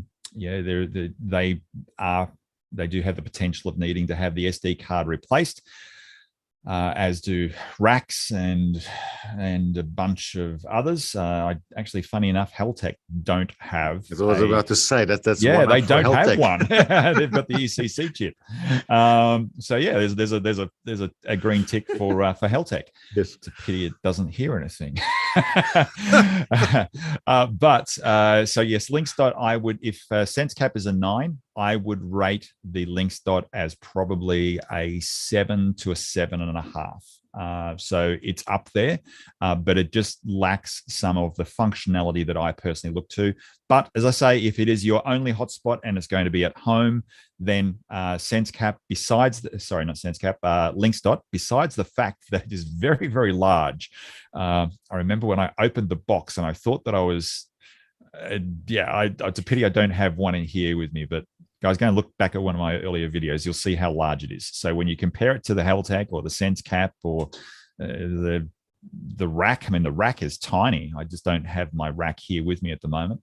So the Linksdot, yep, I would definitely be happy to keep that order in place if you are near purchasing. Okay, David, Kane Hinchcliffe. G'day, Dave and Ian, another RF enthusiast here. So Kane is obviously an amateur operator. He's Victor Kilo 3 Hotel Kilo Hotel. Where is that? Victor? That's Victoria, isn't it, Victor? Have you ever had anything to do with the amateur radio? You're asking me? Yeah. I'm not an amateur radio person, but we definitely deal with customers locally and go to the clubs and have the connectors and stuff to support them. So, yeah. But anyway, another RF enthusiast there. Very good. Yes, somebody's asking for weekly, bi-weekly calls. Yes, absolutely. This is the objective. This is number one. Helium has been a godsend for business during this tough time in COVID. Well, it's definitely given us all something to think about. Oh, yeah. Okay. All right. Here's, Dave, a question for yourself. What are your thoughts on adding additional filters between our antenna and miners? I connected a RTL SDR. I don't know what that is. I'm wondering if that is something like a SAW filter is my guess. I'm wondering if that's what it might be. Have a quick look. And I was picking up FM radio reflections in the 900 megahertz band. Okay, so there's a couple of YouTube people out there at the moment. One that we've actually spoken about before, the gentleman in Germany, who I can't think of his name right now. Yeah. He has definitely He's definitely got obviously a vast amount of experience. And in fact, the reason that I got that filter was as a result of his video trying to overcome the issue that I was having with Heltec, which didn't work. But do you have any experience or any opinion on using a filter on a Helium hotspot if you are in a city environment where maybe you do have a high level of RF noise? Yeah, well, my opinion is it's certainly a useful idea. You just need to check the losses in the or the insertion loss in the in-band. I actually looked at the mini circuits using units this morning, which was I think $82 because I am looking at considering it myself. But what I do, my opinion is, if you were to go for a frequency selective antenna, which is kind of the way I would deal with that. I mean, that's where the McGills and the RF Shoppers one is as well. They are filters by themselves. So if you go for wideband antenna, and this is kind of the one thing where I said 4G could work, but 4G is going to give you everything, which is not what you want.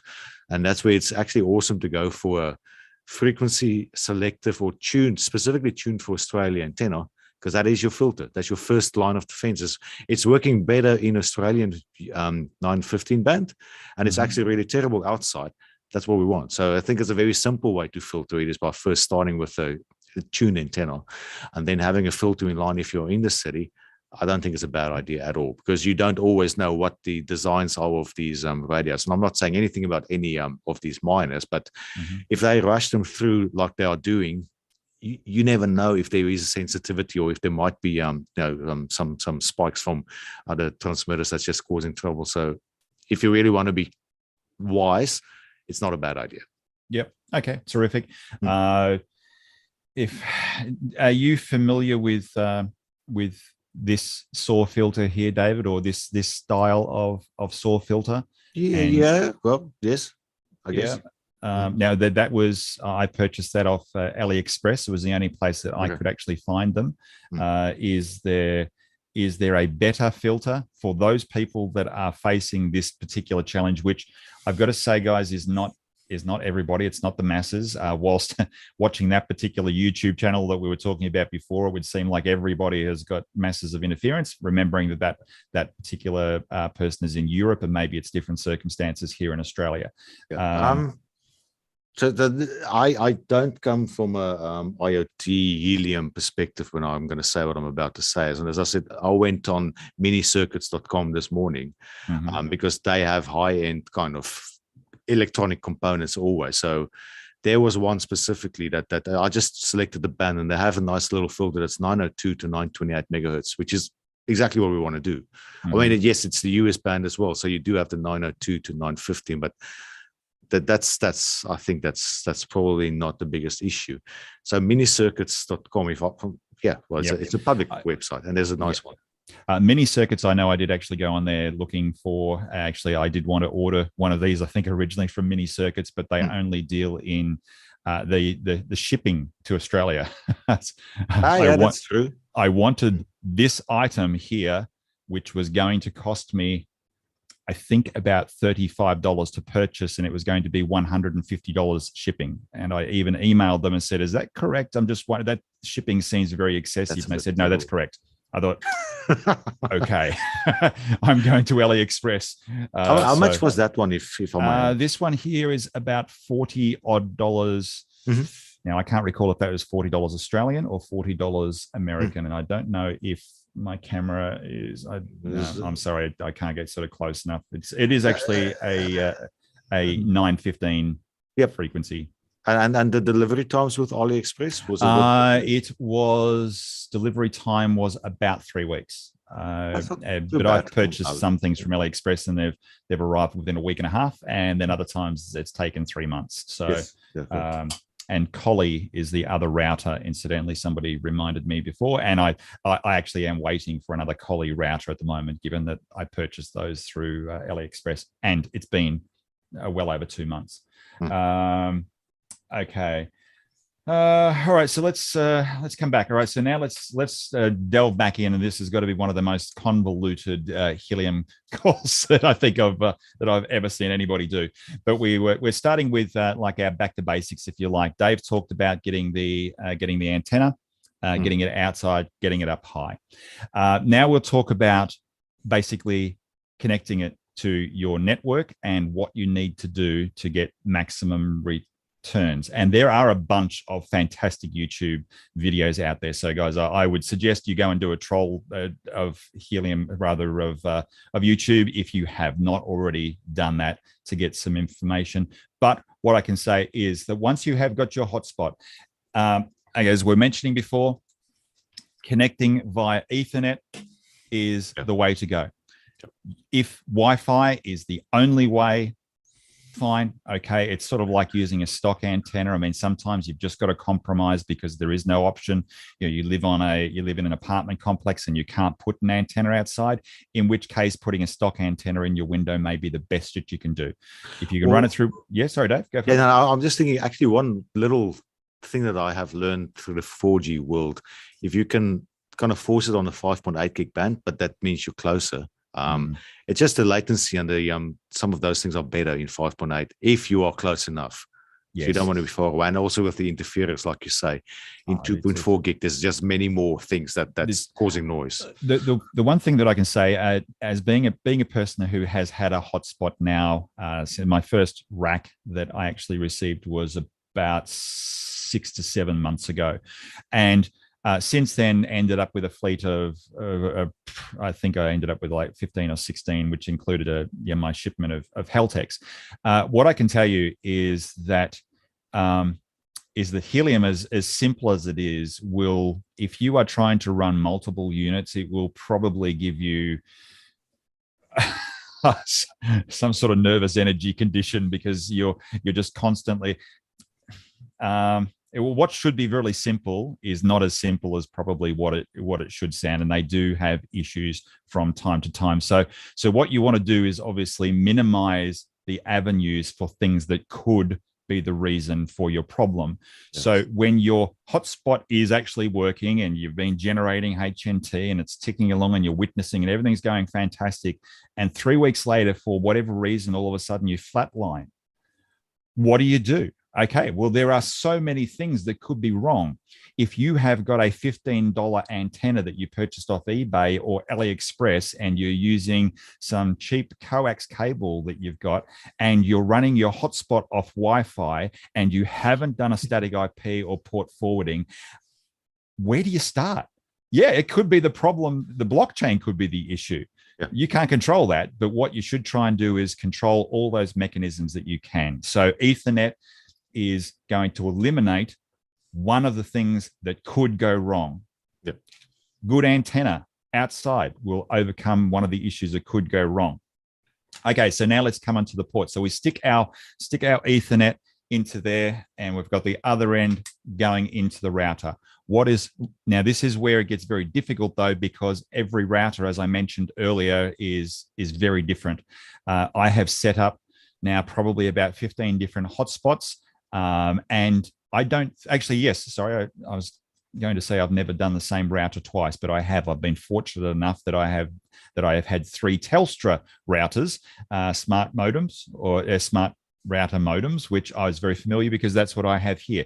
Every other router has been different. And even if you end up with a TP-Link, which is sort of like a very popular brand at the moment, every model seems to have a slightly different control panel, and they call things slightly different things. Yeah, what's called port reservation in one is static IP, and another is called something else in another. There doesn't seem to be any standard language. So this particular component here can be challenging, because it's going to require you to interrogate your modem or your router or your help files to try and figure out what you're going to actually need to do. But it's, in principle, it's really, really super easy.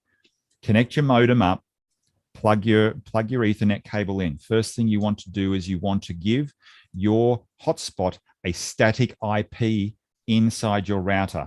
Now, this is just my 4G router, of course. So this could be any of these routers. Doesn't matter which one it is. What we need to do is your router has a public IP address that will allow people outside your house to be able to find you. That's a public IP address. You don't really need a static IP address for your router. There are some applications where a static IP might be beneficial, but largely speaking, you don't need a static IP address. And this is where a lot of people, myself included, in fact, there was a fantastic gentleman of which I'm going to give full accolades to when I do my video on setting up the 4G, because this gentleman here spent about 3 nights with me on Facebook chat. I had no idea. And I did not realize, I didn't know what I didn't know. I had heard people talking about, oh, you need a static IP. So I'm thinking you need a static IP for my router. No, you don't need a static IP for your router. You need a static IP inside this router for your hotspot, because ultimately this hotspot is going to be, okay, now it's connected to the router. Mm-hmm. Okay, so we've got our little flow chain here. Signals coming in to here from outside. So it's coming into your router from outside. This is just obviously your Helium traffic. Now, I like to sort of think about this in this way, and it might not necessarily be a completely accurate analogy, but if you really sort of dumb it down, it's the best way that I can think about this. If you drive to work in the morning, you live in the suburbs and you work in the city, and you need to drive along the freeway, is your trip to work typically quicker when you're in peak hour traffic, or is it quicker when it's off peak or middle of the night where everything's running smoothly? And obviously, your trip to work is going to be a lot less strenuous and a lot quicker during the night because there's no traffic to contend with. All right, so what we do right now, you've got your router, the Helium traffic is coming into here. So this is your proof of coverage, whether it be your beacon, or whether it be your challenge, whether it be your beacon, or whether it be your witness. It doesn't matter. It needs to come in here and it needs to find your hotspot.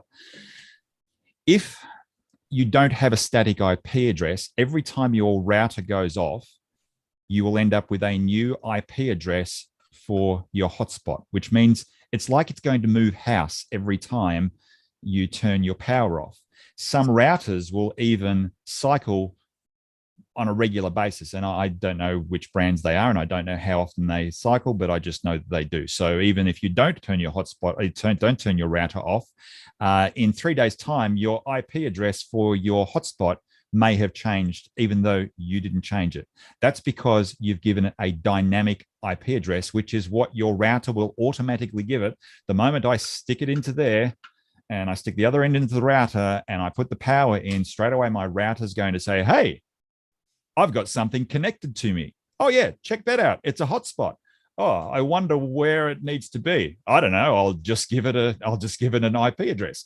And it's what they call a dynamic IP address. So they'll just give it a random allocation on your router. Okay, so giving it a static IP address is not a static IP address coming in from the street into your router. It's an IP address inside your router, so that when your router is powered off and then powered back on, it always keeps the same street address. So there is functionality within the Helium blockchain that's called whispering, if you like. And there's a lot of these terms that actually I really couldn't actually describe to anybody what they actually are. But this is all part of the blockchain and how, think about, I never did this, David, but back in the day, downloading videos off peer-to-peer file sharing platforms. You never did that either, did you? No, totally not. No, no idea how that works. No, absolutely no idea at all how that works. But it's peer-to-peer traffic. The Helium network is exactly the same. In this case, it's peer-to-peer. So the other people out there need to be able to find you. So give yourself a static IP address in here. How do you do that? You're going to need to figure that in your own particular router, but you need to give it a static IP address, which can be the dynamic IP address that it's already given it. You can just make it static and you're going to tell your router, hey, listen, I'm going to live here for a long time. So whenever anybody wants to find me, that's what my address is. Okay, so that's part number one, static IP. Part number two is port forwarding. And this is where I like to sort of think of that whole analogy of that driving through busy traffic, if you like. Your router has got, actually, I don't even know, it depends on which model router you have, if it's a new one or an old one. I think from memory, there's about 500 odd ports. There could be more, could be less, I don't know. But there's a lot of ports on your computer, on your router, that can be utilized. And much the same of being able to find your IP address for your router, it's important to know what port we need to actually send the traffic to. If your hotspot here, and we probably all know, and if you don't, I'm going to tell you that the port that we need to open is 44158. I don't know who came up with that. I don't know if that was a Helium developer.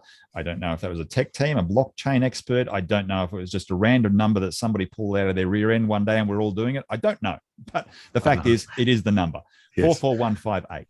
So you need to go into your router and you need to open up port 44158. That will allow the traffic to come into your router obviously from the internet. In this case here is obviously coming in from 4G, but imagine that this is a home one and it's got another Ethernet cable, a LAN port going down to your NBN or whatever it might be. It comes in through here. It knows the static IP. It knows the ports, and it can actually channel a message straight through to here. So that proof of coverage, whether it be the challenge, whether it be the beacon, or whether it be the witness, what that needs, that whole little parcel, if you like, which we call proof of coverage, has a time limit.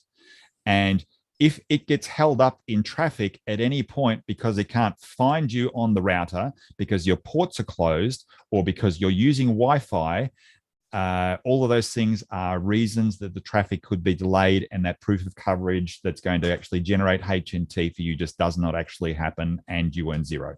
And you end up with a zero witness event, which some of you may see from time to time, and you wonder, why have I got a zero witness? I normally get 14 witnesses. I got zero. What's wrong? Oh my God. It's time for me to put a new antenna on my roof because this one doesn't work. And I see that a lot on YouTube, on Facebook. I'm staggered. It seems to be the first thing that people look towards when they get a zero witness. It must be because nobody can see me or I can't see anybody. Whereas it actually has nothing to do with your RF side. It has everything to do with your network side. So, guys, I think between Dave and his antenna and me with my networking thing, we've given you probably a 45-minute explanation of what really should be described in about 10 minutes. And I will put that together in a really nice, succinct video one day. But hopefully that has helped somebody out there. It does not tell you how to do the port forwarding, the static IP or the port for you. That's the challenge. And I can't help you with that because there are just too many variables.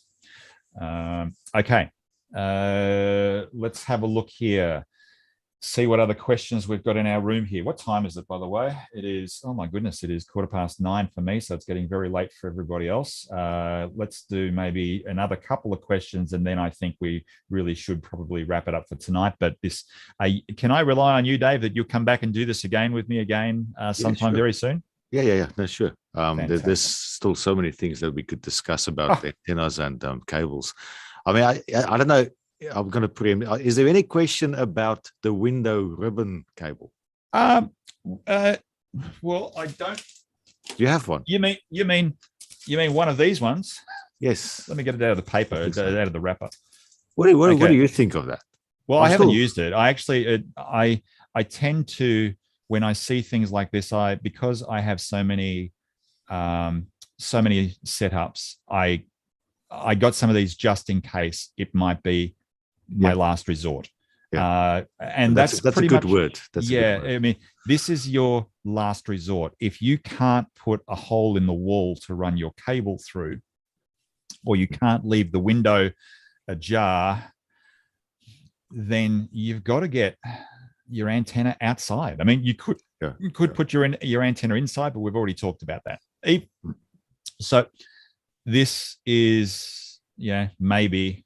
I think that is my health tech. Like how you feel about health techs. Yes, that's how I feel about those little things, I guess. I feel exactly the same. It's a pity that on here I really probably can't. I mean, because I don't know what's in there, and that's my big concern. And I want to have a dissection. What I can tell you is, and I haven't opened this up. Maybe we can open one up one day. I won't do it tonight because we just don't have enough time. But inside, I can actually feel that there's no insulation in there whatsoever. That is just a light plastic. It's not a PVC coating. It's a very, very light plastic on the outside, and inside is very, very thin wire that I suppose is thin for a purpose because it's designed to go under windows. And I think the thing that I'm concerned about, and that's why I want to open it up, and maybe I open it up one day and then we come back and talk about it. Sure. Coax is a sealed coax, so there's fields in it between the outer and the inner, so it gets shielded from all this stuff. And when we've spoken about like the effect of a filter and how you can prevent other bands from interfering, if that is an open transmission line, like literally you have two twin wires running, it means there's a field around it. If you put that in a window and you jam it between two pieces of wood or two metal frames, you just do a lot of absolutely. So I would actually be interested to see what like I do have. This is I mean, now that I've got you on the channel, David, I'm almost embarrassed to sort of hold this up. But I mean, to most other people in helium, this makes me look like I'm the guru of helium.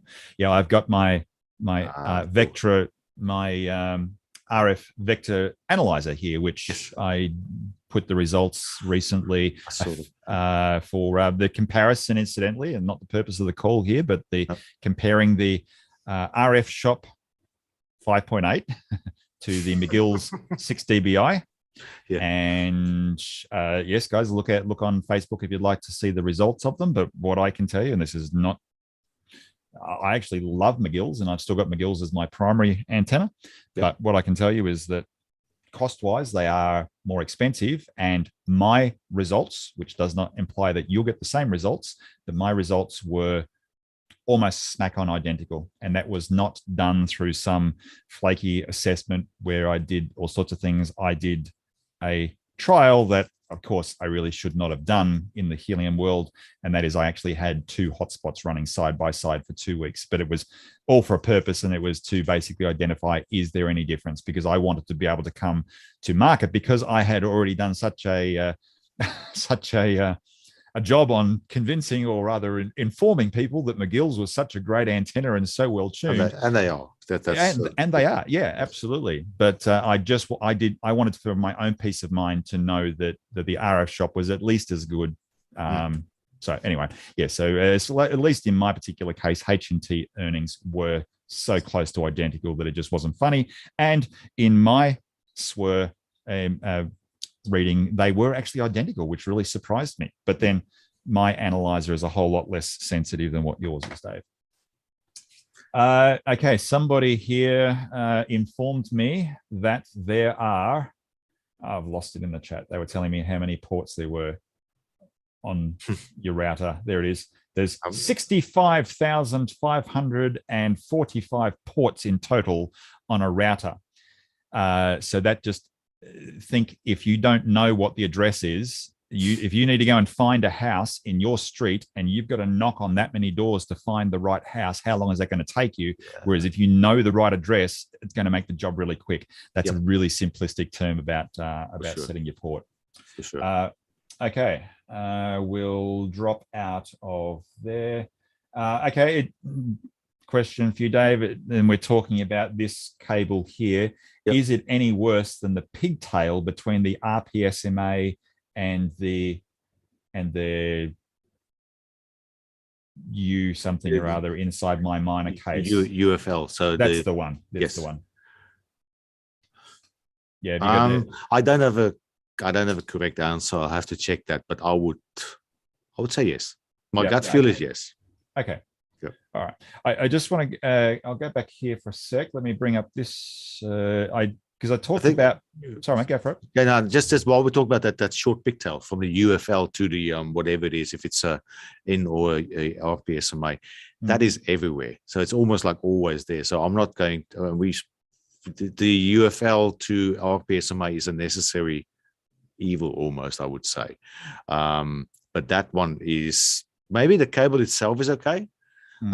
My biggest worry, honestly, is what happens once you put it in and you put it in between. Yes, in between the window. That's really where my concern comes in. Is once you actually put it in between. I don't know what's going to happen. It's the use case rather than the tool itself. Yeah, true. Okay, I'll just put portchecker.co on there because I did obviously say to set your static IP. So static IP and then do your port forwarding. And this is so common, guys. If you have been caught by this, please never feel embarrassed, especially because we've all been there, including myself. You do the right thing. You go and set the static IP. You go and do the port forwarding.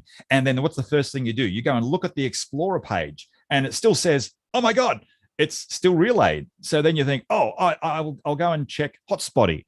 And it says still relayed.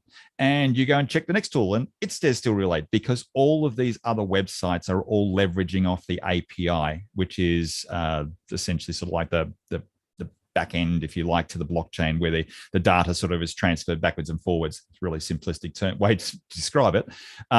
But all of those tools are relying on the API to populate with the information, and depending on the tool, it can literally take days, if not a week, to get through.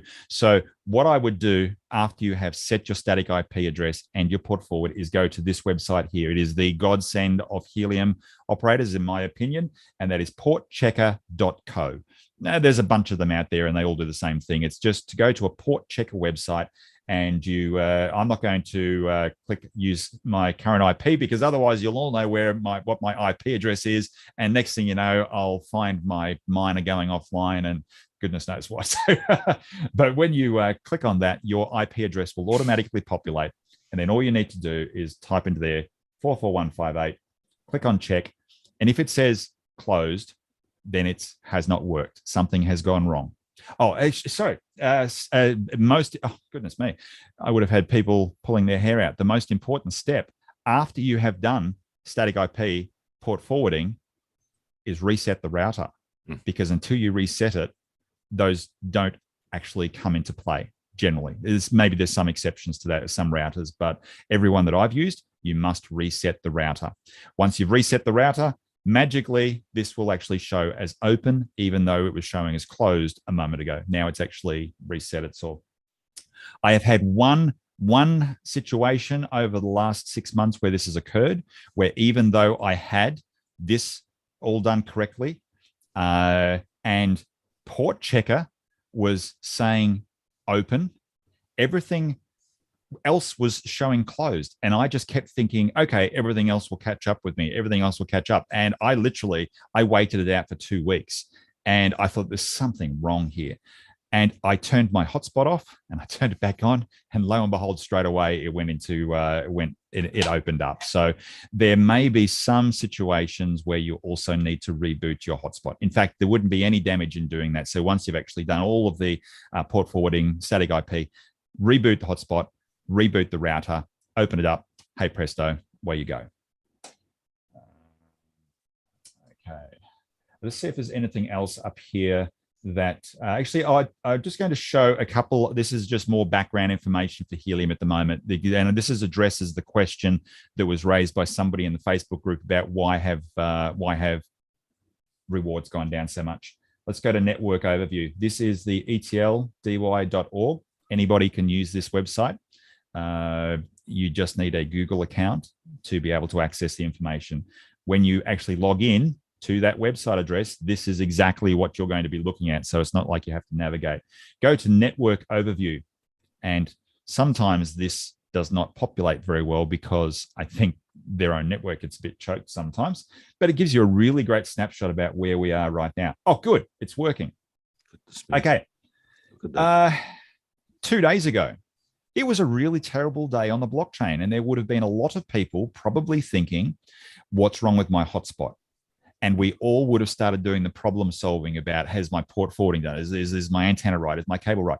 Guys, if you have done everything and your hotspot is on the blockchain and it is working, the first thing to do, if you start to question the fact that your rewards are actually not what they should be, the first thing to do is to log into this website and go to this graph here, total HNT rewards per day. And you will soon see, is this network-wide or is it just me? And we can see, going back here to the 27th of January, that was the day that the chain variables were changed. We went from 18 witnesses max down to 14, and we went from a theoretical max of 4 witnesses a day down to a theoretical max of 3 witnesses a day. So not witnesses, sorry, beacons per day. Now, most of us are probably not even getting close to the 3 beacons per day anyway. That comes down to a lot of other blockchain related issues.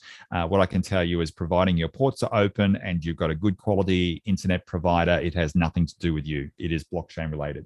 But in here, you'll be able to see. And go back 2 days ago when everybody was sort of saying, oh my God, my rewards are like half of what they were last week. Is there something wrong? This is your answer. So don't change your setup. Check this first. So that little website there. Other resource that is really worth actually everybody having at their disposal is this one here. If you were to go for do a Google search for heliumstatus.io. This was a paid tool up until about a week ago. It now costs a whopping $2 per month to use. So don't be cheap. Go and pay $2 for Dave, because he's put an enormous amount of work into this tool, and get it. If you ever have any questions on your hotspot. Yep. So let's go and have a look here. Let's just go and pluck a random hotspot out of Brisbane. Actually, I want to talk about this little cluster down here in a moment. Let's pluck this one here. Okay, Scuffy Dujon Parakeet. You're picking the easiest one there. Yeah. I'm glad I used to work in a French restaurant. I think that says Dujon. So where is... You're missing the T on your copy. Oh, so I am. Thank you. I thought you said you're missing a T. I feel like a coffee. Yes. Oh, that as well. Okay, so come back to heliumstatus.io, click in paste, click on search hotspot. Okay. And here is it.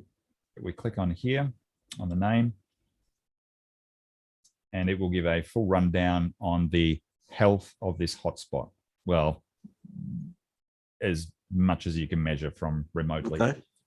So let's wait for this to load up. Sometimes it takes a long time. So the way that this actually works, this hotspot, this website works, and as far as I'm aware, it's the only one of its kind out there, is Dave, who is over in the UK. He has actually set up a virtual hotspot.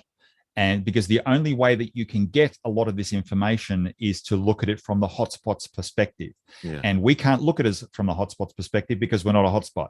Whereas he's set up a virtual hotspot. So effectively, when you do this, it's allowing that virtual hotspot to send out to essentially test how your hotspot is going.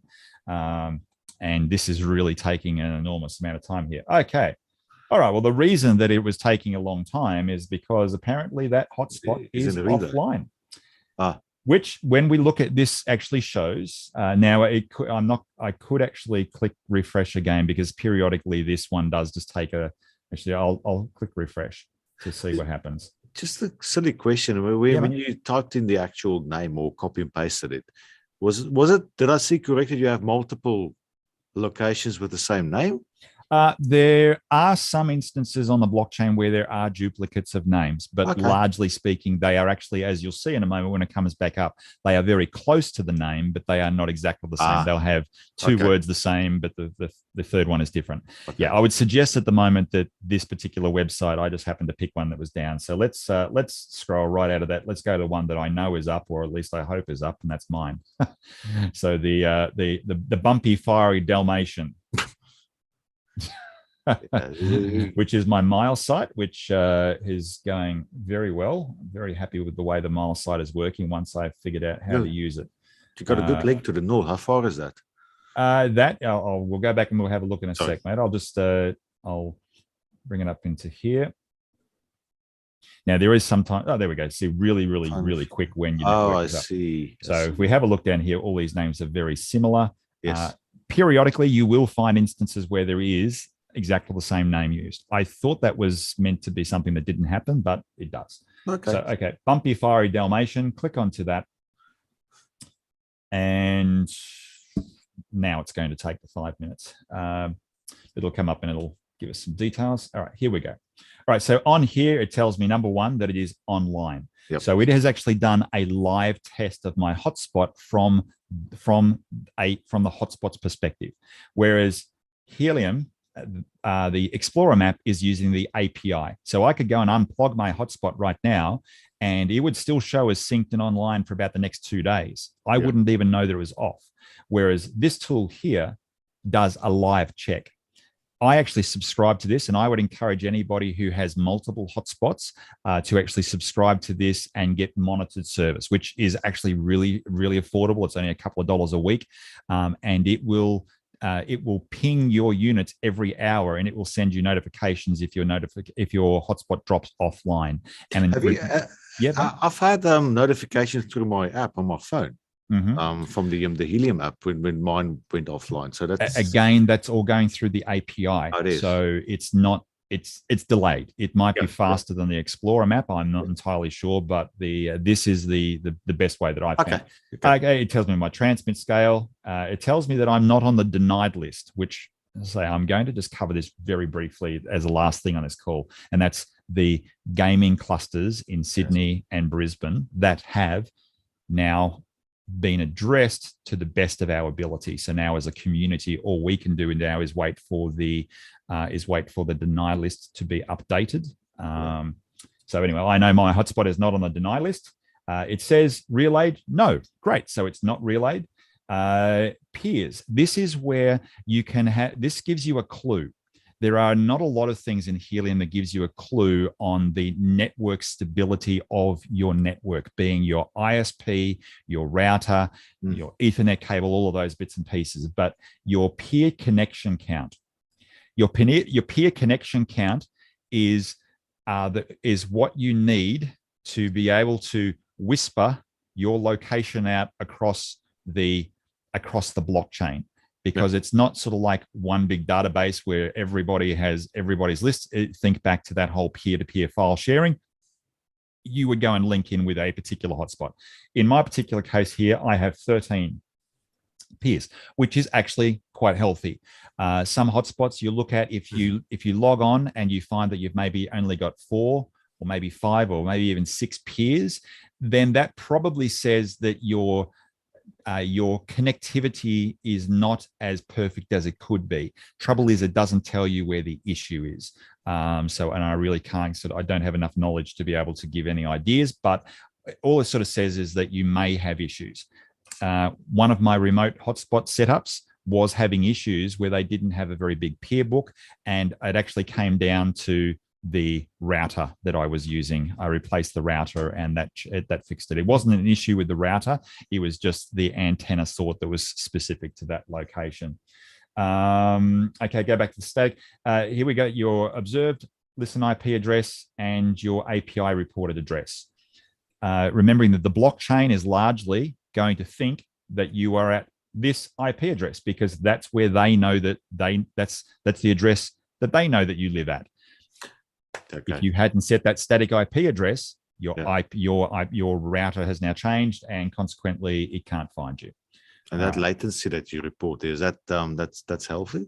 This is again not my area of forte, mate. I couldn't sort of really say. I'll bring my results up, and if anybody in the group is particularly savvy to know if this is good or not, let me know. I'm getting latency of 313 milliseconds.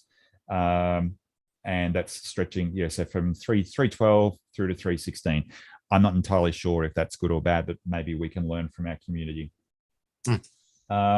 Okay, I think one last thing that I will just talk about briefly, and then I am going to end this call because I can tell you, I am really starting to feel the fact that we've probably been talking for 2 hours, and that is a couple of clusters. In Australia. There are 3 particular clusters that I will mention. 2 of these are active. One of them, actually, I'll mention 4 of them, but one of them has actually almost disappeared now. There is a cluster down here on the Gold Coast. This cluster is this group here. It is a group of, and not all of these, because some of these are new hotspots have recently come online. I could click through them, but it'll just take too long. You'll find that there's a cluster of Bobcats down there. Now, those Bobcats are highly unlikely to actually even be in Australia. They are probably offshore somewhere, and they were a gaming cluster that they were essentially asserted to the Australian map with the intent of gaming it. But the good news is, in this particular case here, it was a failed attempt right from day one. It just never worked. So somebody somewhere in the world went and bought 10 Bobcats, and they've earned almost 0 from it. So they assert, and somebody else asserts in a cell next door, wherever they are. Well, the units. You can no. Okay, so they have got. All right. Sorry. So the way these gaming clusters work, I'm deviating here, sorry. No. We'll have. Let's say we've got 10 hotspots, and I go and buy 10 Heltec, and I go and set them up in my basement, so that, and I put them through some attenuators or some technical equipment that is going to essentially make it look to the blockchain like I am transmitting and receiving. But in fact, there's no signal actually even leaving the house. It just bounces around inside the basement via some, clever hacking tools, if you like. I mean, it's not hacking, but we'll call it hacking for the simplicity of it. So this is a gaming cluster. That cluster down on the Gold Coast was a gaming cluster. It, as I say, never made a cent. There was a cluster over here in WA, down here in Albany, of which there is a whole 1 unit left. I wonder if this is actually a new unit. No, it looks like it is actually the remnants of this cluster, and it's offline. So for whatever reason, this person, whoever set it up, didn't move this particular hotspot. But there was a cluster of about 15, and it was doing very well, which was unfortunate. And when it first popped up on the map, I don't think any of us here in Australia were really terribly familiar with how gaming clusters worked. And we were all I was celebrating how well they were doing down there, not realizing, in fact, that they were doing nothing other than essentially providing bogus IoT coverage and diluting the HNT pool. Obviously, they didn't do any real damage as far as scaling and the likes down there, because there was nobody else to do. But now this draws us to the 2 points that are particularly relevant for the moment and gives us some reason to potentially celebrate. For our poor comrades down there in Sydney, they are suffering. If we pop this onto the scaling, the transmit scale, you will find obviously there are many parts in Sydney that are suffering from transmit scale reductions. They no longer get the 1.0 as their transmit scale. They're on 0.71 or 0.93, or there's even some in here that are probably down around 0.21. All of that's driven. We'll cover that in another video if there's not already one out there on YouTube that you've watched. But essentially, there is only meant to be X amount of hotspots within a particular area. Helium identify that is optimum coverage. Any more than that, we'll let you put them in there, but you're just going to earn less H&T. You're going to share them amongst the people that are in there. Now, in Sydney, there is a gaming cluster down there that was identified probably about 2 months ago. It is a mile site cluster. That has, I think, from memory, about 60 hotspots. These 60 hotspots are 60 hotspots that are right now asserted to the Sydney map that are having a direct impact on the scale, the reward scaling of the people in there. But in fact, those hotspots aren't even in the country. Once again, they're offshore somewhere. And of course, many people speculate they're in China, but of course they could be anywhere in the world. They could even be here in Australia, but it's highly unlikely. It's more likely that they are probably in China or some of the other nations that are got a few less regulations in that area. So that particular cluster down there, I will just bring up over here. No, where is it? It's hidden behind. Maybe it's that one. Yes. Okay. There is a helium deny list, which was HIP 40. Those of you who keep your finger on the pulse know that there was a helium improvement proposal that was accepted by the community about 3 weeks ago, which was to maintain a block list or a blacklist or a deny list, call it whatever you like, for hotspots that are doing the wrong thing. And there is a capability of community members to report said hotspots. Now, there was a group of people down in Sydney that have done all the hard yards, and they reported all of those hotspots that are in the mile site. And right now, according to the, in fact, it would just take me too long to find it, but the particular issue that was raised about the mile site has now been pushed through to the deny list. Now, we don't know that it has been pushed through to the deny list as an approved claim. I would be incredibly surprised and massively disappointed in the Helium DY community if it wasn't accepted, because all the evidence is there to suggest that they are gaming. So the high probability is that over the next couple of weeks is that going back to that Helium status over here, where my hotspot said, no, it wasn't on the deny list, each one of those mile site units are going to come up and say, yes, it is on the deny list, which will means it will not actually take the scaling in Sydney will improve. Yep. There's enough actually real units there that there's still going to be a scaling issue, but in the particular region out, I think it's out around Parramatta and the likes, which is where this mile site cluster is causing most issues. Guys, if you haven't been keeping your finger on the pulse, kudos to the people, to Jay and the others down in Sydney who raised it. It does look like that they will be closed down very soon. The last cluster that I will mention is actually more dear to my heart here in Brisbane. For those in the Brisbane community, you may not have even seen this one. I have raised it on the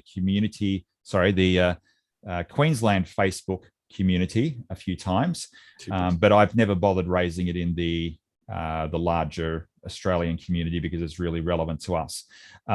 This cluster down here in the south side of Brisbane consists of 18 hotspots, which, unlike the mile site hotspots and the sense cap that were over in Western Australia, the unfortunate thing is that these are physical units that somebody here in Australia and probably somebody within our own community has actually established a physical gaming cluster there. So the units are actually sitting in the equivalent of a basement, obviously, in Brisbane, and creating a bit of havoc.